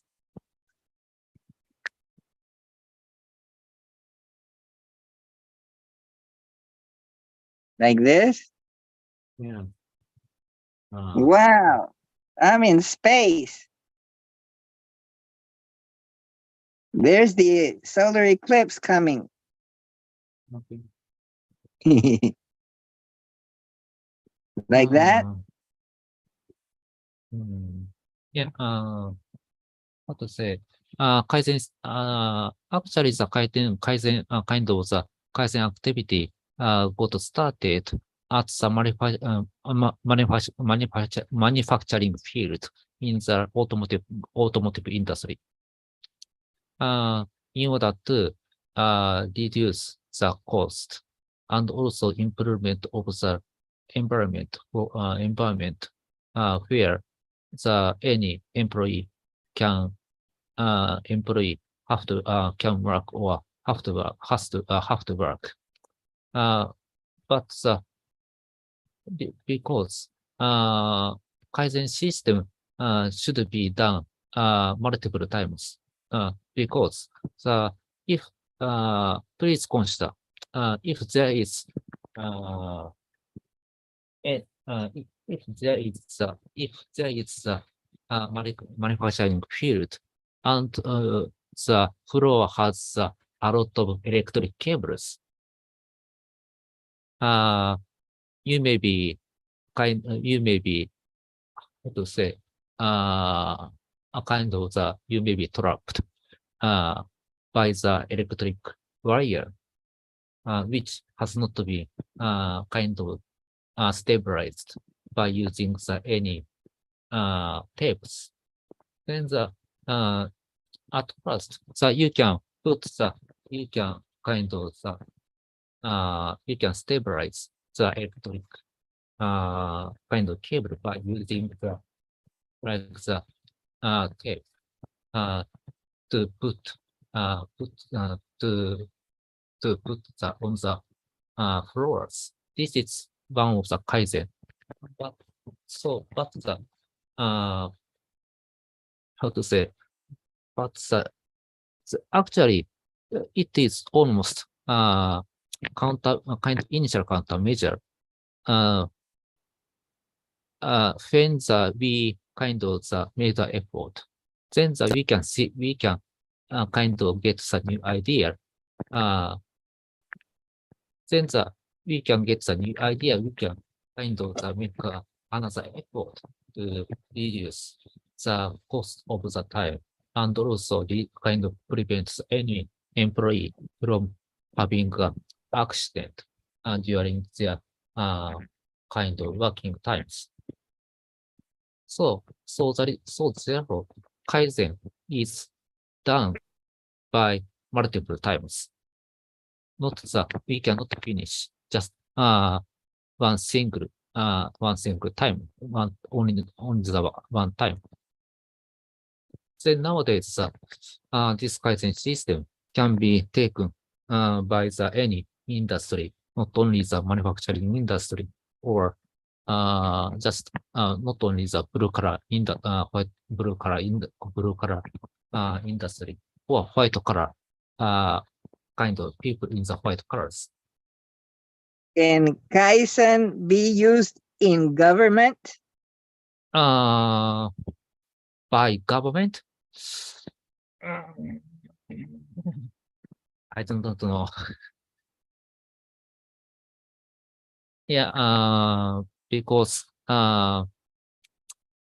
government has a lot of red tape or a lot of regulation to make assure every kind of any process can be safe, and also the perfect for the any process. Then that is why, and the normally the any kind of any project by the government have a kind of the contract to get the project, but normally the contract for the company is kind of determined or decided traditionally. So which is totally kind of the totally kind of the kind of not so kind of the related with the Kaizen system or any kind of the contract campaign. Where the most expensive kind of the price by the organization can get the project. So therefore, this is totally not so close. All right. Well, thank you for all of that, Masa. Actually, I have to make how to say barbecue or Nice. burn the fish from now. Hi. Okay. Jared. We may be we may be watching 1.5 hours later. Okay. I have to concentrate on the my my project for kind of making to make fish to be kind of boiled Oh, okay. or barbecued. Barbecued much nicer than boiled. You're going to barbecue fish? I'm not sure how I'm not sure how correct the process of the cooking of the fish. Well, you can do it mindfully and without distraction. Enjoy your nighttime, and we hope to see you again next week, if And- not sooner. And apply Kaizen to your cooking. And It's can- impossible. what's the other word? Kandan? No. Come on. Kanban? Kandan? So- Maybe if you were in a restaurant, that would be important, but this is more of a one-off sort of production, it sounds like. We'll see you, and I think maybe Jairo and I will play some Vinci with Joel this morning. Oh, Good morning, everyone. Good morning, Joel. Is this South Korea's what's the name of that game with where they eliminate the players? No, this is a reminder because they tell me people in Florida have poor memories. So this is a way to remind you how to score Vinci. Does everybody remember how many points a triangle is worth? I see. Let's see. Triangle, I believe, is once. Oh, very good, very good. We can move on to the next aid in memory. And a Oh goodness. square. A Square two. Oh, this, you're all gonna get expert status. And 3 in a row, I don't have a mask for. So we'll Right, just, because it wasn't part of that South Korean miniseries. how I do you never actually keep watched. track of all these things? I'm How do- amazed at your vast store of general knowledge. Well, it's probably answerable through the theory of neurodiversity. Some people are just going to have more stores of knowledge or more capacity for having stores of knowledge than others. And I happen to be in that capacity set. But the see. more you know, the more you find out that there's more that you can't even possibly know in a lifetime. So it's we we treat it humbly. Who else was here this morning? Don, Dominic, and of course Masa. Oh, so you had quite a full house then. Was anyone else there before I joined you guys this morning, Jairo? The top of your head, holding it.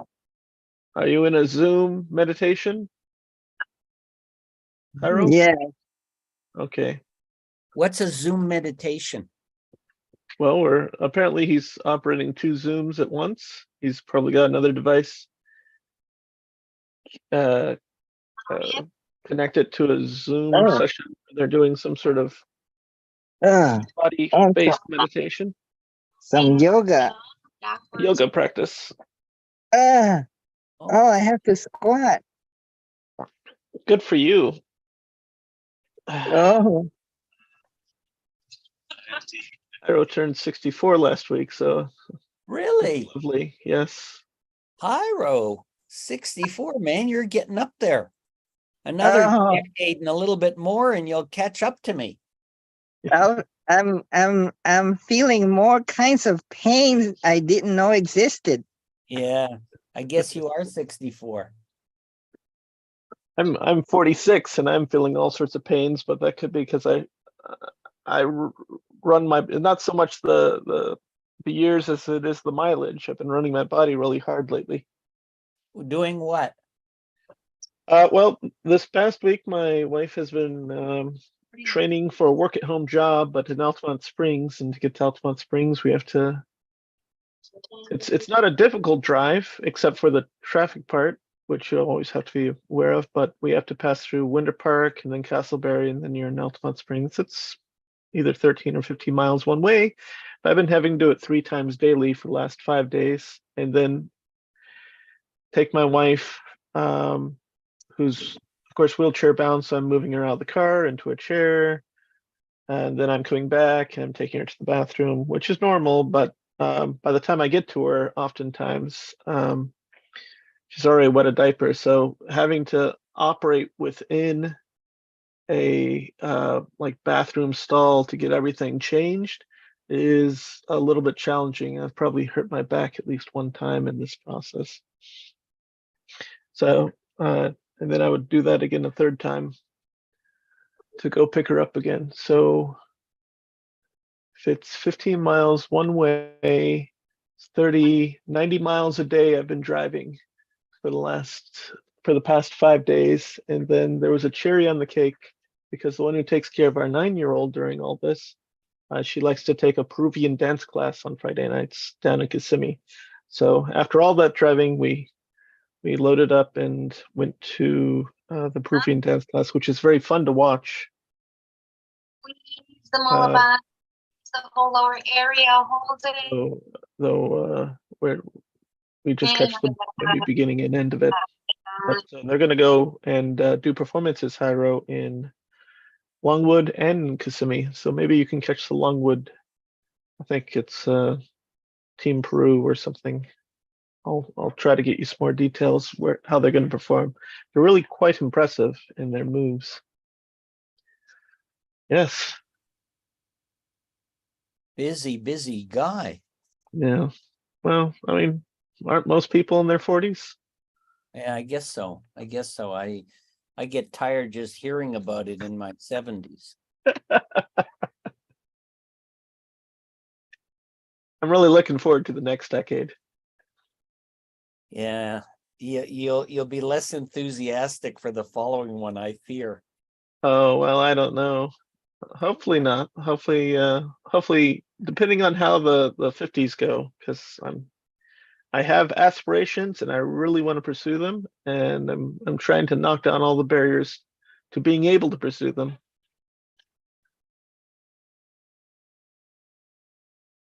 Okay, the latest Vinci board. Wait a minute, that's not straight. How do I put this straight? Anything new and exciting from Dawn or Dominic this morning? Iro, you were listening longer than I was. I thought it was pretty good. I was listening for about 30, well, maybe 20 minutes via the YouTube stream prior to, and it was really nice hearing them all. Yeah. Yeah. We were thinking about logic and can we use logic to get out of this matrix? We use logic to get into it. We use our mind to get into this mess. Can we use our mind to get out of it? Right. So Don didn't think logic alone is sufficient. And I didn't mention it because I wasn't in the Zoom at that time, but I think you got to start by noticing some glitches, because that'll get you questioning, well, how did or why did, how did that come about, for instance? And then we spoke about Kanban when Masa was with us, and Kaizen. Kanban being a process basically to produce just-in-time manufacturing, but there's a lot more to that. And Kaizen is a continuous improvement wherein we do things like we don't accept the obvious answer for an issue. Instead, we ask why 5 times to get to the root cause. And you let go of perfectionism and take an attitude of iterative, adaptive change. So those were some other things that were brought up. And then I also had mentioned that at 3 p.m. today, I'll be in Stoic Dens every other Saturday for a while now. We've been doing series on various scientists, and most of them are names that you've heard of before, and we're going over some of their ideas. But today we're going over one you maybe have not heard before, and his name is Fritjof Capra, Austrian. The Tao of Physics. Yes, he wrote the Tao of Physics in 1975, That was pretty popular, or you would find that book in the Eastern philosophy sections or somewhere around there. And there's some question as to, because some of his critics are like, well, we've had this other model this entire time, and Khrushchev is ignoring it. And I've been listening to his 2021 audiobook, well, a read version of the written book, and his counter to that is, well, the thing that they've been talking about since the early 70s for explaining the way that physics works really hasn't paid off so well, and it's possible that this way that I've been discussing may turn out to be the actual way that things are. That's been his general response to that. His 2002 book, and let me give you the name of that book in my note here. He's like Hidden Connections. he's like a Leonardo da Vinci, or like, what is it called? A person that's into many different fields, Renaissance man. or like Autodidact? Autodidact is one who teaches themselves. a poly something. Polymath is one who knows all the various aspects of a particular field. Strictly speaking, a polymath would know all the various, The Lumabas, have some mastery in all the various branches of mathematics. But the polymath as a term has extended to mean police. not just mathematics, but it could include various sciences as well. Could he be Letting it go, letting your like a shoulders relax. Buckminster Fuller kind of guy, Bucky. like Yeah. a Bucky, Yeah. Posture. a Frigio Capra. Now he's a The Frigi, middle finger down. Putting and your he- thumb over the middle and finger. he talks about the systems view and the web of life, or that everything's interconnected. Hmm. Let's begin. Hmm. Okay. So are So we going to maybe- get down to playing, Hyro? The modified or a modification, a variation on the rules to the, I forget, something orphans. The four, well, we can call it the four apostles when David Norton's here. He might relate to that better. Okay. The four apostles, or the four gospels? The four gospels or four apostles. Yeah, four gospels. But you call them orphans because, Well, when I first came up with that idea, I was reading about the captain of Darwin's ship who eventually found his way into Canada and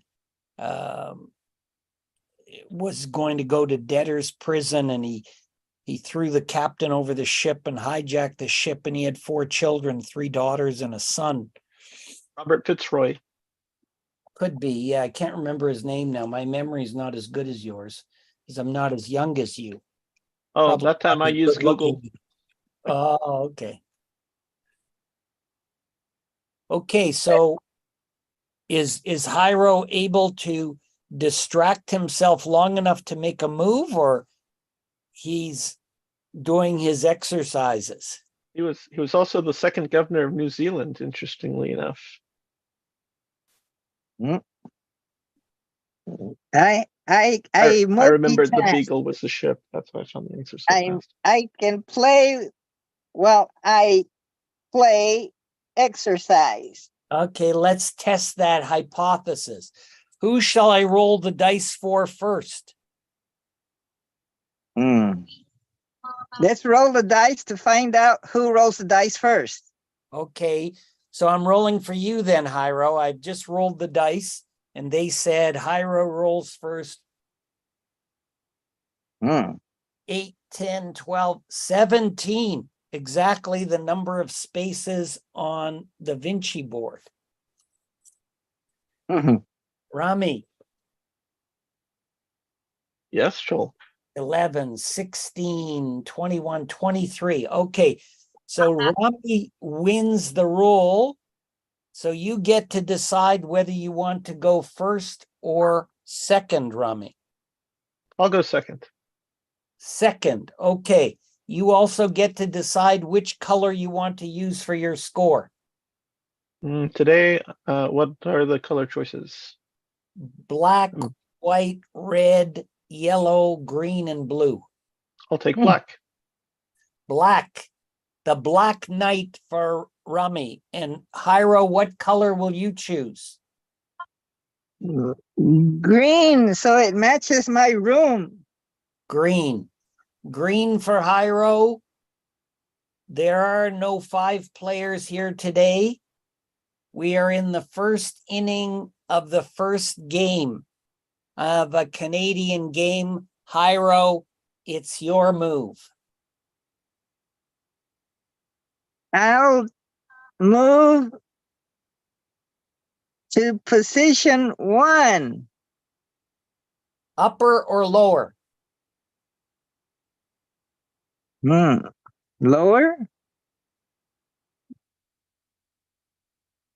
Rami, I'll also take position 1. there's Ah. only one more position 1, so it I must be can't that one. I can't see it. Can you move the camera? Have you To the- pinned? Oh, Can yeah, you may move be the looking through your camera phone. to the left? Do you want to make me host and then I can pin the board? I've pinned your board through, but I'm connecting via computer. I don't know. Okay. I'll pin it. Let's see if I can pin it. Are you? But you're on a phone, Hyro, so that's gonna be hard. Okay. I Can you see pinned it. now? Okay. Your move. Wow. Is Oh, position. The center position is open. Correct. Or is it? Or is it? Or is it not? It's not takeable yet, is it? Until you No. have 2 more. Okay. It's not takeable. No. And can be can 3 in a row be in a diagonal? Yes, 3 in a row Thank can you. be any way at all. All right. Including your 4 Bring it orphans up. version, which means you could be in position 2 or position 8, the Yeah, I center in didn't- position 2, position 8 on the opposite end. I didn't mark the 4 orphans. Should we mark those? Will it make it easier to recall? I have some different color pegs. We can The put 4 gospels. the 4 gospels. But let's stick with orphans to keep it consistent from our past. Okay, so let me You're put right. So you called them 4 orphans because because the fella that hijacked the ship had 4 children, and after they executed him, they were 4 orphans. oh wow. Oh, And he was a Black Irishman. really? Yeah, Now, but you may not understand what that term means. right. That is my next question here. So I'm listening. So a Black Irishman, and I only learned this long after I was using the term incorrectly, is a person from Ireland who is not red-headed, but black-haired. That's what they referred to as a Black Irishman. All right. And And I didn't know according- that for many years until I went on a sailing ship with a historian who explained to me. And they were sailors from the Spanish right. Armada who were sunk and swam to shore and eventually settled in Ireland. Okay, Hyro, it's your move. I'll take. Oh. I'll take the white orphan. Upper or Upper. lower? Upper. Upper white orphan it is. What a strategic move. Well, Remind us what taking the orphan. you adopted it. Okay, when you adopted orphan, what I goes could along get with all that? I for doing could get that? an extra point. You can get an extra point if by the end of the round, that orphan is integrated into a shape. Okay, got it. Well, That's a slight variation from the last time we played. right. I'll take the upper red orphan. Upper red orphan for Rummy. Hyro. I'll take the lower white orphan. Lower white orphan for Hyro. Hyro now has 2 orphans. His family is growing. By the And- way, I have to I have to self-correct. I'm sorry for interrupting you. Yes, congratulations, Hyro, on now having a family, at least in the context of this game. Thank you. I miscorrectly stated positions 2 and positions 8, but the orphans exist on positions 4 and position 6. Ah, They're placed. Yes, yes. That's I right. just had to self-correct for the record here. Good for you. Good for you. Mm. I didn't even notice it. I so rely on your memory that I don't even check it anymore. Your It's stoic it's- reputation is such that I don't question much of what you say. better to question because I don't want to be the cause of others' error. I understand. And Now, I'm as human and fallible as anyone. now it is your move, Rummy. Well, I'll take the red orphan.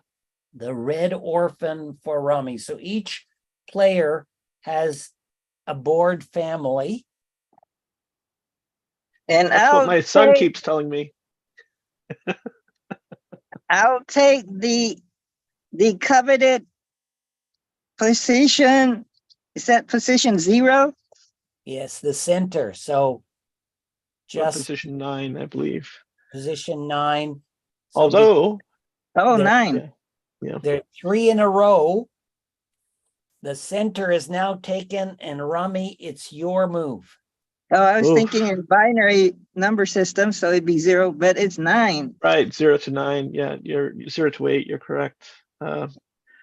So in Pascal language, for instance, arrays start with 1, and in C and assembly, you start with 0. So it'd be 0 to 8, which means that in your image that you keep in as your background, your virtual background, Vinci, all the numbers that you have displayed there would be -1 if one were writing a program to record this in a language other than the Pascal programming language.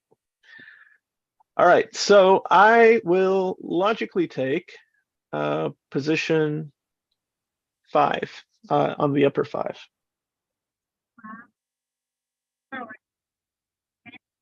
Okay, so as long as Rummy holds this position, by the end of the game, he not only has a triangle, but he gets 1 extra point for having an orphan that is integrated into society. Oh, no.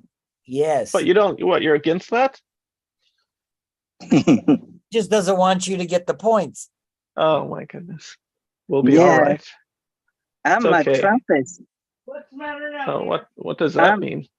I'm all in it for myself. Is that what trumpets are in for? I don't know. You Or know, I'm- there can be a chorus of trumpets. But one that tends to be Or effective. no. Oh no, I'm Donald Trump. So I'm Okay, all in it Iro, for it's your myself. move. Yes. Let's see. Oh wow. Oh. What? Oh, what? What? What? I'm gonna take position 1, 2, 3, 4, 5. Wow, I got another 3 in a row and a triangle. Doing And, great, Hyro. I'm crushing it. and And you you've get got an an orphan. extra point for having integrated your orphan into society. Yes. Oh, I feel accomplished, delighted, fulfilled. Now I can die happily with no Oh, wonderful. regrets. But Wonderful. please don't. Oh, I Okay. have to finish the game. It's going to be a Yes. You disaster. must at least finish the game first. Okay, I'll take position 2 in the upper. Position 2. Is that right? You know what? I'm sorry. I was intending the other.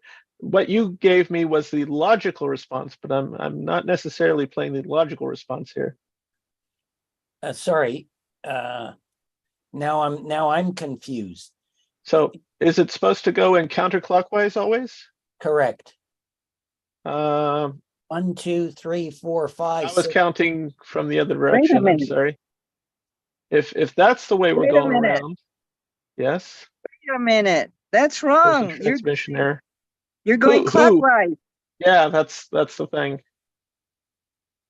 No, start in the middle. Start it. 1, Yeah, go 1, down. Yeah, 2. 2. That's the 2 that I was seeking to occupy. Thank you. Okay. So the way I was thinking, because looking at this board from different angles Right. uses an old guy like me. Oh, Alrighty. Okay. that's Hi- Probably great. because it's Thanks. on the diagonal, or not on the Thanks. diagonal. It'd be orthopedic or orthographic from your current orientation, except for the third Thanks inning. for your mistake, Okay, you can for your beat me with a sin. wet noodle. We were Yeah, no, able okay. to. Make your move, Hyro, please. Oh, Life is short and it's not confined to this game. oh, I'll take position 3. Upper or lower? Upper, the one closer to you. The one No, closer to you would be he's referring to the I'm side sorry, that I'm primarily let's start occupying. again. There's been a lot of oohs and ahs. Yeah. Hyro, did you want the upper board or yes, the lower board? Okay, you want the Yeah. upper board position. 3. Yay! All right. What a strategic move. Well, I now have to take 8, or what you were thinking was going to be my next logical move, but I was choosing the illogical move prior. And that is right? on the upper board, right? Upper board, that's correct. Yes, thank you. And Hyro, Oh my goodness. I'll take position.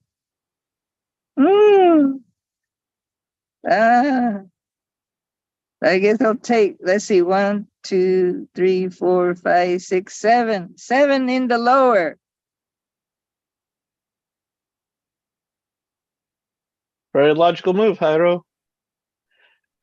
Well, I don't see myself being able to create any additional points in this game. I, of course, have to take 8 to minimize the number that you're going to be able to achieve, and I haven't bothered to do the math yet, but I think you may have this round. We shall see. so what is 8 in the lower. 8 in the lower, of course, because it's the only 8 available. Yep. Hyro? Oh, he ruined my scheme. I'll take 3 in the lower.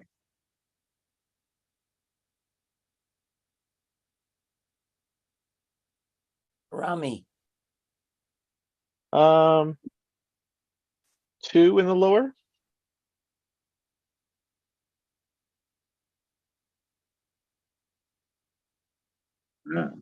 1, 2. I guess I only have one spot.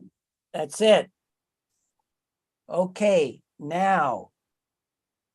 Rami went second. He has 2, 4, 6, 8 pieces on the board, and Jairo has 9. So Rami gets to remove one of Jairo's pieces. One Which from the one lower. will he choose? I shall choose one from the lower. 3, 5, 6. So Rami has 6 points. Wait a minute, I can't get the piece out. Okay. So Rami has 3 in a row this way. Plus he gets 1 point for having an orphan integrated into society, which is 4 points. He has a triangle, which is 5 points. Another triangle, which is 6 points. Yet one more triangle, which is 7 points. Does anybody see where I've miscounted anywhere? Where's the other triangle? There's 3 triangles in the upper section. Jairo, do you see them? 1, 2, 3. 1, Mhm. 2, 3. Mm. So that's 3 and 3 is 6, and the orphan 7. And the orphan integrated into a shape. In fact, it's integrated into 2 shapes. Perhaps if orphans are part of more than one shape, they should get more than 1 point, but that we'll leave that for now. We didn't discuss that before, but it just occurred to me now that that might be a worthwhile rule to make the That orphans. might be a kaizen to consider. Okay. But we And, have to ask wife. Yeah. and Jairo, you have, unless I'm mistaken, only 3 in a row and 1 integrated orphan. Did I miss it? Wow. I got crushed. Well, I don't know about that, but you didn't win this round, is my opinion. Not to put too fine a point on it. So the Black Knight wins the first inning. We put his die on the board with a score of 1. And we move to the second inning.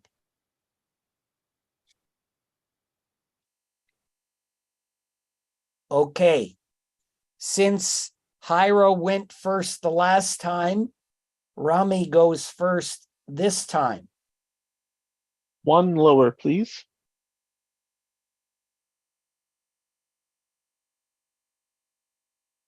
Jairo. Mm. What color am I?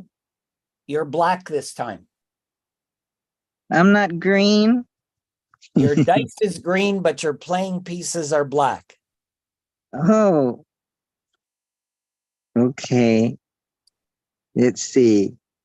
I'll try. I'll take let's see. On the red orphan. Upper, lower. Lower.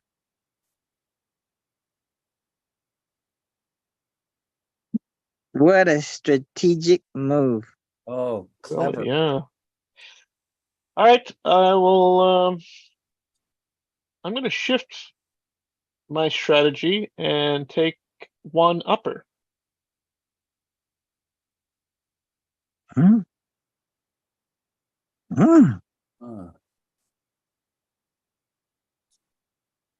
I'll take the other red.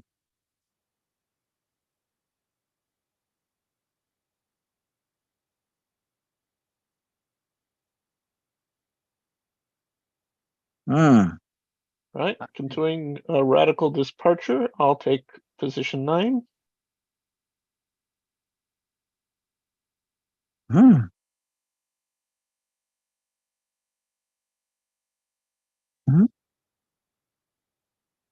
I'll take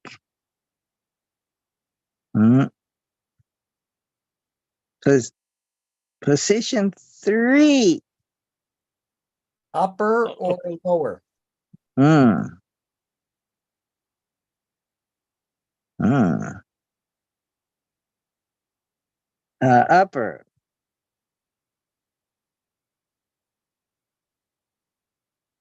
Rami, Thank you. I'll go ahead and collect the lower white orphan.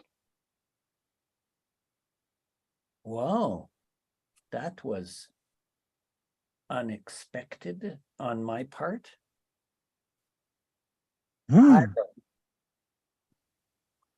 Oh, wow. I'll take 1, 2, 3, 4, 5 on the upper. Nice connection, Hyro. I would like to adopt the second white orphan. Hmm. Um, am I playing white or am I playing black? I You're think I'm playing white. Yeah. So I would like. Yep, you've got it. So, Hopefully, hold on. wait, it's my turn, isn't it? Hold on. I think that I was the last one to move, but I'm playing white. But a black peg was utilized. I think I messed up, yeah? Yeah. Oh, thank you for messing up again. Okay, It keeps us It- honest. could we It just, wasn't that. It wasn't that one. It wasn't that one. It was the one that's closest to you, which is position. Is that let me see. 6? 6? Yeah. Upper 6. There we go. Thank you. I understand this is a challenge for you, Joel, because you're having to reverse things like upper and lower. fine, Thank you. okay. Now it's Rami's move, right? No, now it's No. Hyro's move. My 'Cause, move. yeah. You know, then something's definitely wrong because there's too many pieces on the board.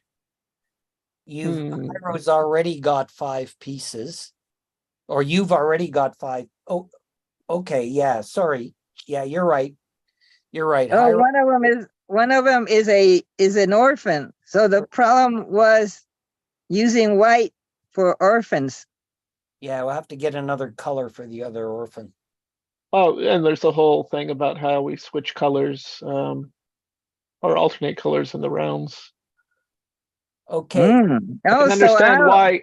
I can understand why in soccer matches they don't change. They don't trade each other's jerseys at halftime. mm. Hiro, So I will take the remaining orphan to There- block. there is no remaining orphan. Wait a minute. You adopted the two. You adopted 2 orphans, Hyro, and I adopted 2 orphans. That's correct. Oh, then all those whites are his. Mm. So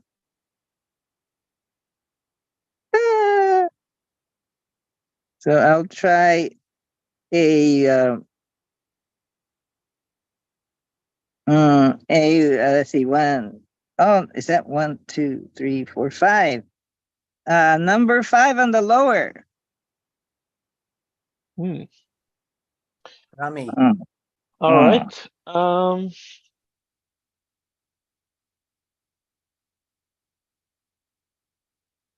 mm, I will take 7 lower.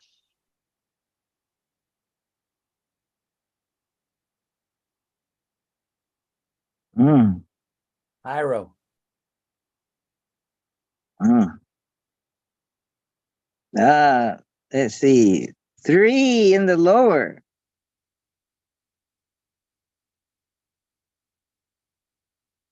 Rami, 8 in the lower. Ooh, that hurts. Mm. Mm. Ah, 2 in the lower. Hmm. 2 in the upper? Ah, he sunk my battleship. Hmm. I'm Oh, running wow. out of pieces. Uh, I'll be right back. I have to take my wife to the 8, bathroom. 8 in the upper. And Rami has no choice because he went first. He gets the last. Mm. And Hyro, you get to remove 1 piece. Mm. Mm. Wow. You guys are getting pretty good at this. Mm. Mm. It was probably all that upfront I contemplation and guess, working things out. I guess I should remove the number 9 piece, or the one in the center. That might remove the most numbers, the most, maybe Points. not. But maybe so. Okay, so Hyro, you have 3 plus 1 is 4. And another 3 I see is 7. And you have 2 orphans integrated. So that gives you 2 points. I make that 9 points. Are we agreed? Am I counting correctly? Looks like 9 to me. Okay. Wow. He crushed me. Well, No. Rami has 3 and a triangle is 4, and integrating a an Orphan. orphan is 5, and a square on the other side is 7, and integrating another orphan into the square is 8. So he may have won by 1 point, but I would hardly call that crushing you. Mm. Only 1 point. Mm. So the second inning goes to Mm. Buck. Oh, I let him win while he was going first. For shame. My sponsors are going to leave me. Well, he would normally have 2 points, but because he has won the first 2 innings consecutively, he gets 1 extra point. 3. So we move into the final match, the third and final match, which is worth triple points. Excuse me. And Were you wearing old masks that weren't laundered? and now we are in the final round, Oh, wow. and Hyro, you'll go first. I'll have to get some bigger playing pieces. What shall we use? Let me see. What?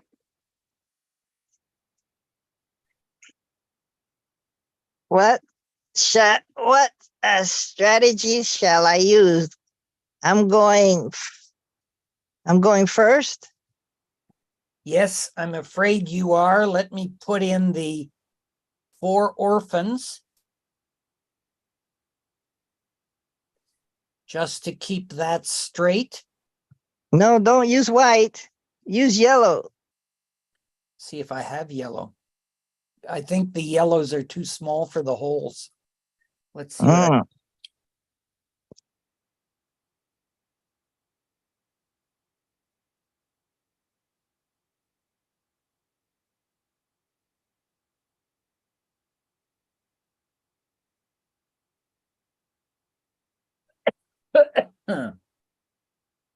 Poor Joel, sacrificing for his, the promotion of the remembrance of his game. Baruch Spinoza was passionate about what he did, and he died of glass dust in his lungs. That's because he didn't have the triangle face guard.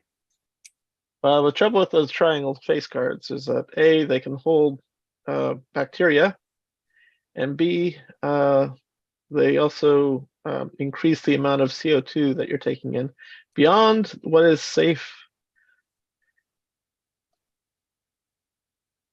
Okay, so to distinguish a triple point game from a regular game, we'll use different colors. I'm going to use, Excellent illustration, by the way, this morning.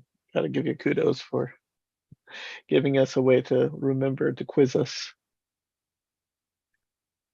well, you guys have got it now pretty much, I think. Oh, I can still forget any particular step. But I think you're both pretty much there. Yeah. I think I'm going to have to use the white. Well, I might as well use the white ones because I'm using colored playing pieces, so it won't interfere. All right. Okay, so this is a triple point tie or deciding game.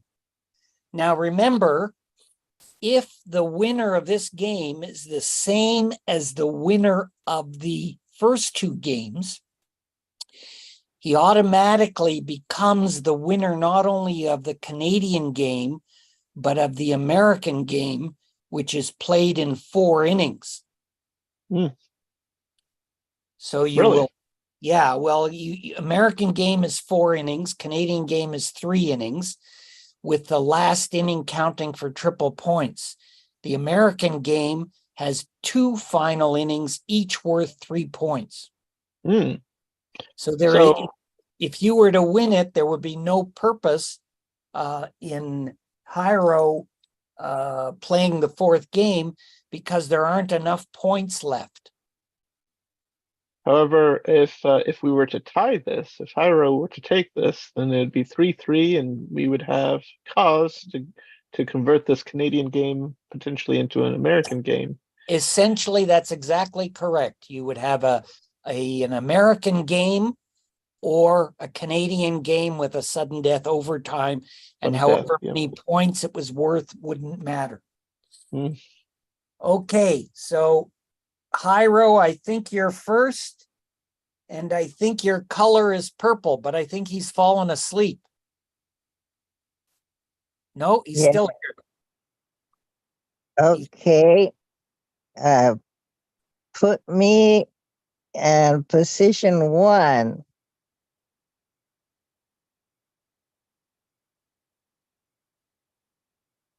Something holding it up there. Okay.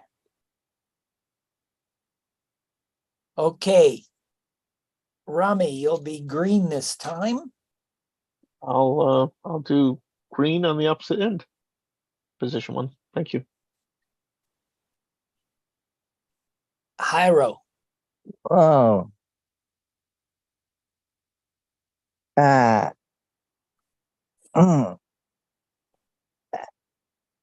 Position 5 on the left side. Yes. Rami. I would like to take the right side position 2, please. Right side, so that's my left side, and that's. Did I get that right? Yes, thank you. Jairo. I would like to take the coveted position 9. Yay! Congratulations, Jairo. And I would like to adopt the your left side, my right side, red orphan, please. Thank you for using two different pegs. It makes it easier to describe. Hyro. Hmm.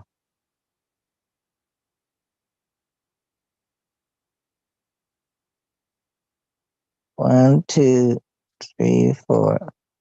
Four on the left side. 4 on the left side. So that's 1, 2, 3, 4. That's the orphan. Yay! It's a beautiful Asian girl. Uh-oh. Rami. Position 8 on the other side. Position 8. Yep. Thank you. Oh. Hyro. Hmm. The other orphan. The white orphan. Yay! I got 3 in a row. But you might. I'll take the remaining red orphan.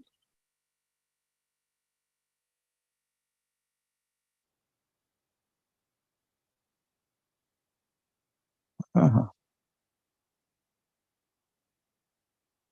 Oh. Wow. Wait a minute. What, That's not right. what color is he? The where the remaining red orphan was my play, and I'm currently playing green. The other Sorry. side. It's okay. No, the other one. Yeah. Oh no, that's right. You got to swap them. That is not correct. What did I do wrong? Sorry. It's okay. Let me see. So it wasn't position 4 orphan, but position 6 orphan. That was the red orphan that I had declared that I intended to adopt. So you would have to switch the green and the purple in the 4 and 6 spots. Not No, on not that that side. one. No, no, no, no, No. no. on your, with your right hand, the 4 and 6 marbles will have to be swapped out. Yep. On my The green and purple for position 4 and position 6 need to be swapped out. Or position 4 and trans, position 6. yeah. Transposed, I think, is the phrase when we're doing it in letters. Yes, thank you. Hyro, are you in agreement? That is everything that we've asked for? Yes. Okay. Wonderful. Where am I? Thank you, Joel. Yes, I'm purple. So I'll greedily take position 3 on the left side to gain 3 in a row and a triangle. Very nice. Position 7 on the right side, please. Or in Joel's turn. Yep. Thank you. Hyro. And I'll take, let's see. Oh, I'll take position 2. Oh, on the left side. Yes. And I'm having position 3 on the right. On the right Yeah, side. yes, your left. All right, thank you. Hyro. And I'll have position in my position commission.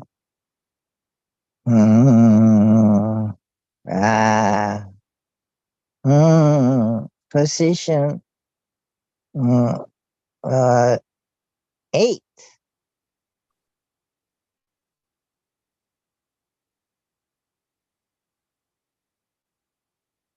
Rummy. Position 5, please. Ow. And Hiro, you have no choice. You have the last playing piece. Mm. Okay, so we've got 9 pieces for Hiro, 8 pieces for Rami. Rami gets to select one of Hiro's pieces. One. Ow. So let's see what we've got here. Hiro has 3, 6, 9, 10, 11, 12, and 1 extra point for integrating an orphan. I didn't get where the point 10 came from. Okay, let me try again. Maybe I made a mistake. It has been known to happen on rare occasions. 3 No. points, 3 points, 3 points. We all agree there are 3 lines. Yes. We all agree there are 1, 2. No, you're right. I overcounted a corner. So you have 1 triangle, 2 triangles is 10, 11, and Integrating the orphan. The integrate orphan, is 12. the orphan line. 12. Oh, wait a minute. You're right. The orphan? Yes, and there's another 3. Yeah. That's very good, Hiro. I had missed that completely. So that's 15 points. Mm. And Wow. and those Hiro. orphans are And this orphan gets an extra point because it's integrated into the Integrated. 3 in a row. So it's 60. and the other orphan. Mhm. We already counted that one. Yep. Now, Hiro, you have 3, 6, Rami. Rami rather, sorry, 3, 6, 9, 2 is 11, 12, 13, 14, plus integrating the orphan is, did I say 15? 15. Now You said 14 before, so that's 15. 15. So Hiro takes the third round, 16-15, and we have ended Wow. with an exciting. Now we have a sudden death overtime. Oh my or- goodness. Or How do you do that? I'm happy with where we are, but if you want to proceed, Hiro, I'll how go do- along. How do you do an overtime that's quick? well, any way you like, whatever you guys prefer, or if you've had enough for today, we can leave it at that. I've had enough fun and excitement myself, but I leave it up to Hiro because he was Yeah. trailing for the first 2 rounds, and then he brought it and made it Yeah. an exciting tie.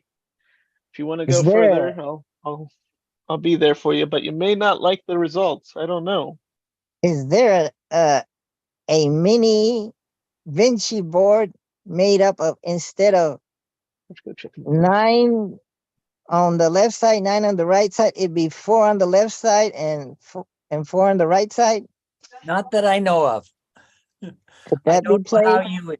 you would have to rejig the whole game, as they say.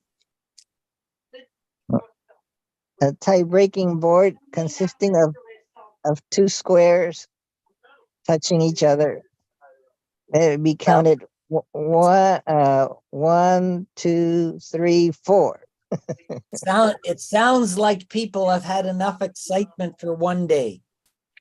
I suggest we leave it as a Canadian draw between 2 Americans. Yay! And we live happily ever after.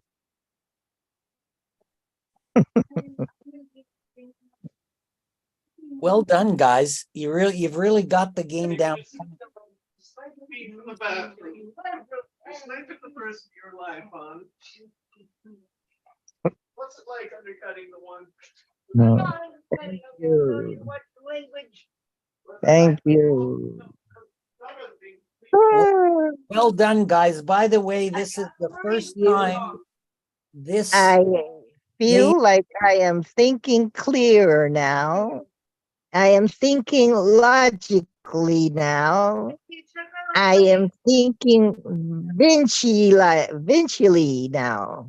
I am thinking Yeah, let's get our head out of game land Vinci. and check on our son. Okay?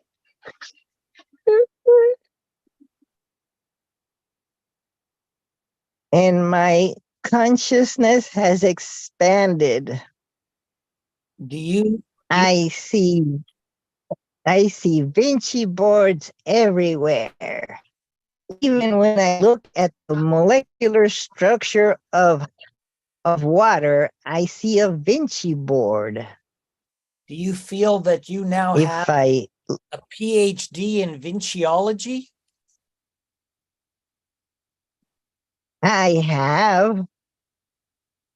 I have arrived at the solution to all our problems. All our human problems can be solved by everyone playing Vinci, even playing with your cats and dogs.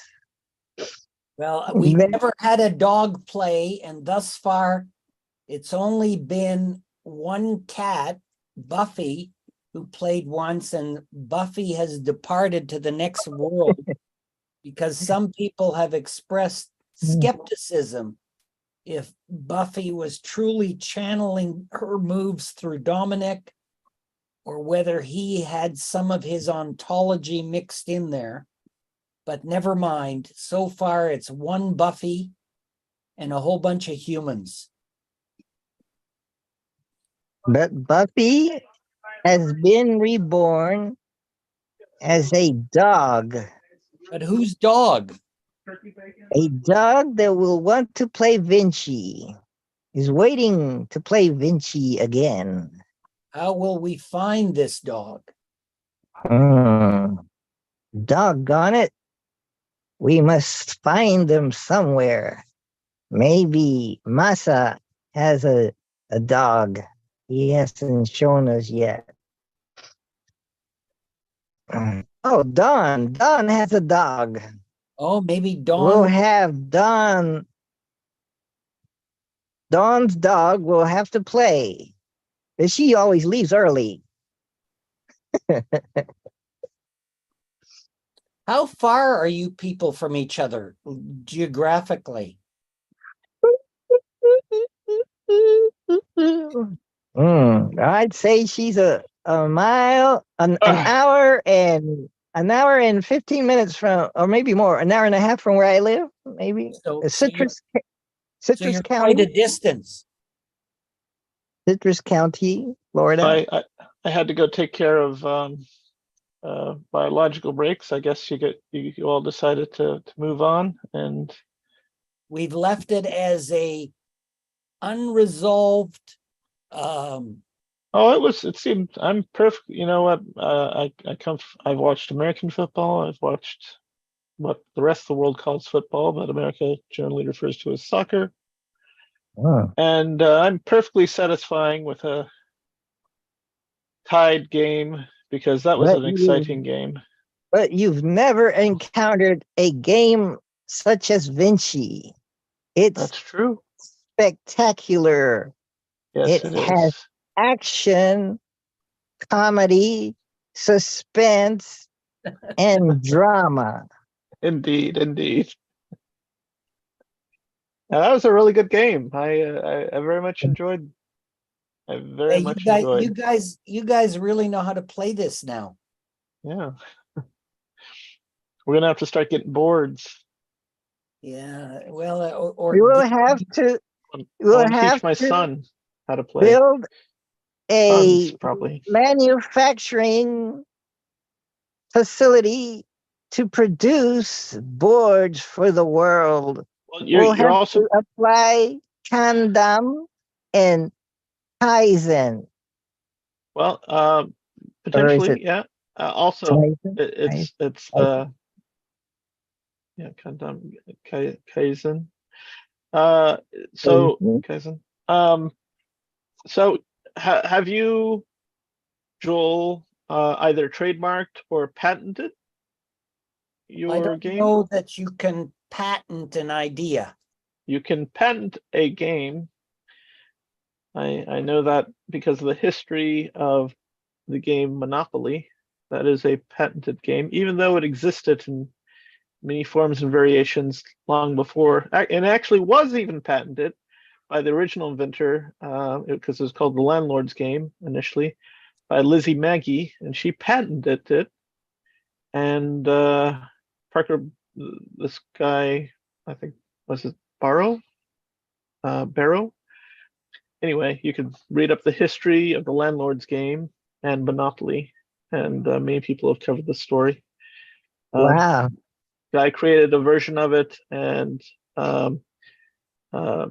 patented it and then sold it to Parker Brothers. And Parker Brothers kept alive the idea that it was his game, but really it was her game. She had come up with it, and she had come up with it as a way to teach about the ideas that Henry George brought forth. Oh, really? His I didn't know there writings. was Yes, that connection. yes. Oh, the Landlord's Game has a connection to Henry George and Georgism and taxation. Well, taxation was George's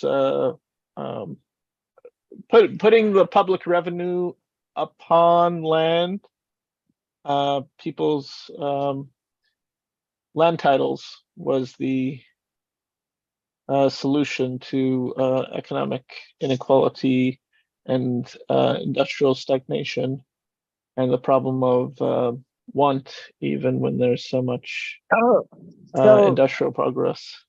so capitalism is where the heads of the money supply Not necessarily, because it doesn't have to be centralist.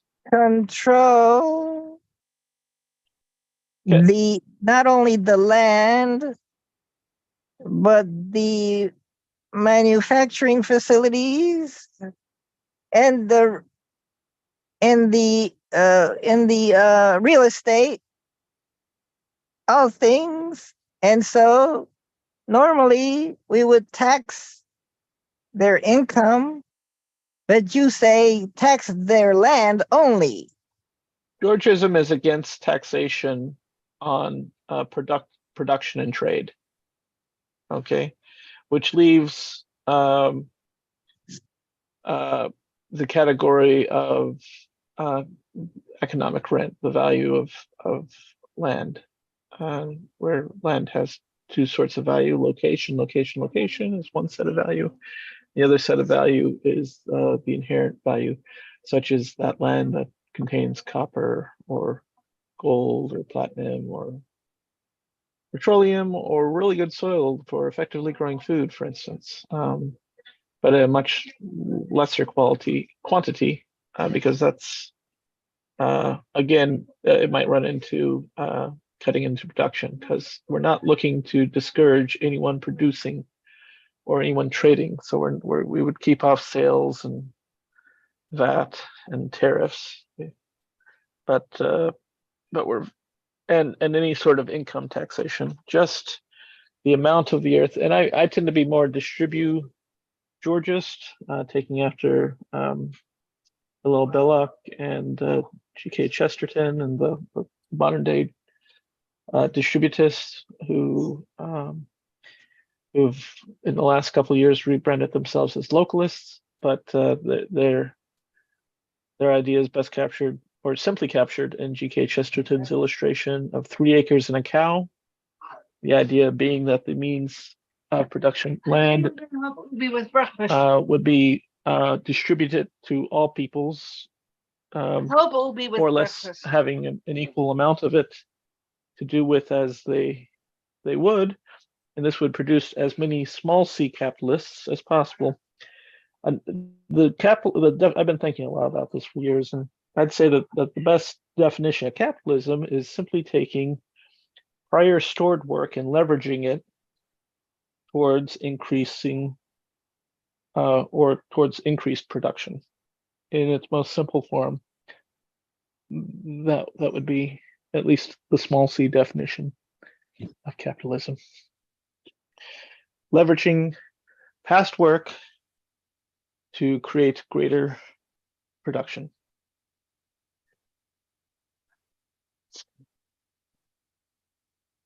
But anyway, Joel, I popped a link in the chat, and in that link, you'll see the 2 patents that Elizabeth Maggie, and then she got married.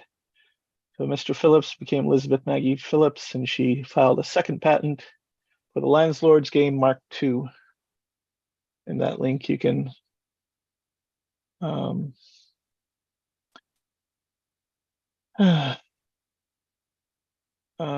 let me see. Let me pull up the US Patent Trademark Office and then give you the actual patents, because maybe that'll help you too. You also have to figure out if you're going to patent it. Are you going to patent it in Canada? Are you going to patent it in the United States? Are you going to file for an international patent? And what rights does having a patent give you? Essentially, you're putting out the entire explaining how the game works in that, and someone could still copy you. For instance, someone in China could start mass producing and selling them, and even Walmart could be having them on their store shelves, and not giving you any sort of royalties for those for your intellectual property. So in order to, if Walmart, for instance, doesn't want to play along and or recognize or honor your patent, then you would have to take them to court and defend the patent, right? Or the fact that you've established this game and it is actually the product of your work here. And so you'd have to be awarded by the court then your right. So a patent tends to only be good if you're willing to defend it. And then the inventor of Jenga, if you've played the game with the blocks that fall down. I've seen that, yeah. Jenga, she did not patent her game, but what she did was she trademarked the name Jenga and was able to get her version of the game, because you can get knockoffs of all various even larger forms, but they're not called Jenga specifically. But if you get a Jenga set, then she gets a royalty because the Jenga name, she's worked out probably a deal with some company who produces the blocks. But because it got the brand recognition first, and a lot of people thank Jenga when they think of that style of game, whenever a Jenga game is sold, she gets a little bit of money for each one of those sales. So those are basically 2 routes that at least I'm familiar with how to go about monetizing your invention: the patent route or the trademark route. Each has their, and I've sat in on like where patent lawyers have talked about this is how it goes down. Well, I'm more interested in playing the game. I'm actually very impressed that you guys are so closely aligned. You know, it's actually very reassuring, because one of the things that I was trying to do was to find a set of rules where one player would not be in a position to dominate the other in terms of winning. And also I learned by watching you play that maybe the game does not need to be as long as it was. Now, I think if we were sitting across from each other at a coffee shop, it would move more quickly and I wouldn't have mistakenly placed pieces because everyone would do their own. I think that would be faster moving. So I think it's a good game for the 21st century. Go seems to take longer, although there can be faster games of Go. That's a much more ancient, longer taking game. We, in the 21st century, value quickness, and this game has the capacity of moving quickly and also And you can play this game while you do yoga. Yes. And you can play it with your cat if it's named Buffy and it's the great grandchild of. And you can have your dog play it too. Well, we haven't proven that These yet. are the one that's not home. And Go get our son Ezekiel. Don's Okay, dog go is get him. Is he waiting ready? to play. Oh no, but that couldn't be I the don't know if I can go pick him up. reincarnation I'd love of to bring him home. Buffy. Are you guys going to the humanist meeting? I'm going to Stoic Dan's 3 p.m. meeting. Okay. That would be a good one. I'll probably studying up some more on Fritjof Capra. Probably be listening to his audiobook after I get our 9-year-old back from the sitter. Okay, guys, I'm gonna wish you well. Going Thank to you. do the laundry.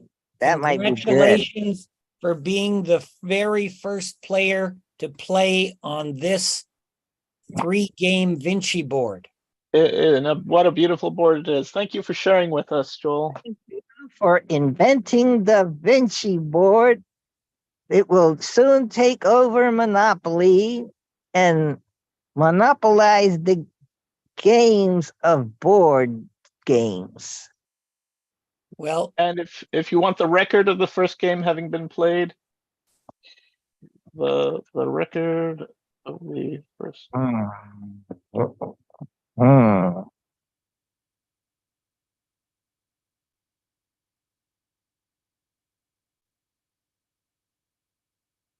October the 7th at 11 a.m. Eastern Standard Time, it ended in a draw in Florida by 2 Florida residents and friends.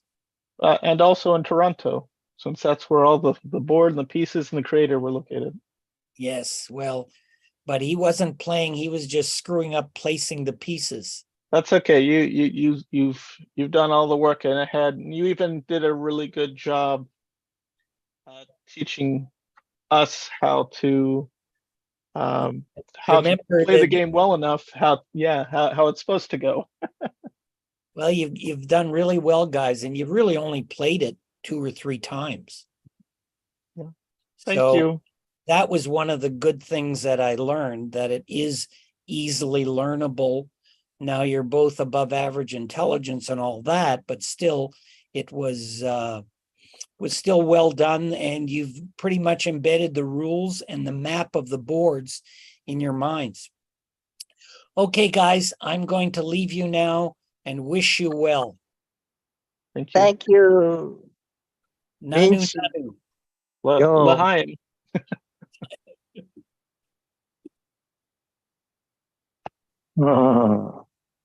Oh, don't forget Vinci to turn off that board too. Yes. Now I will go do the laundry, unless, what if Joseph Bullock shows up? No, I think he's going to another meeting about this time. So maybe I'll see you at 3 p.m. for the Fritjof Capra investigation on something. Yeah, I can go get the mail. Yep. So maybe we'll see you at 2 p.m. Or sorry, at 3. Let me make sure what time the actual event is. Scrolling back and seeing. It is scheduled today from 3 to 4:30. So maybe we'll see you there. Let's see, the link is here in the chat. Yep. Yeah, here it is. Yes. It's all right. I will join it now. Thank you. All right. Catch you later. Love you, brother. Bye. I will join it now.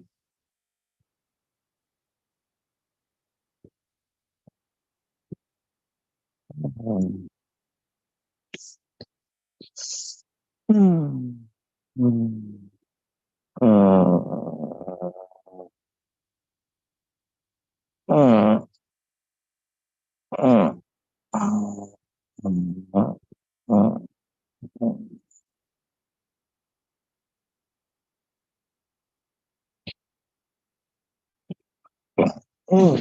Oh man. Yeah, it's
oh, oh, oh.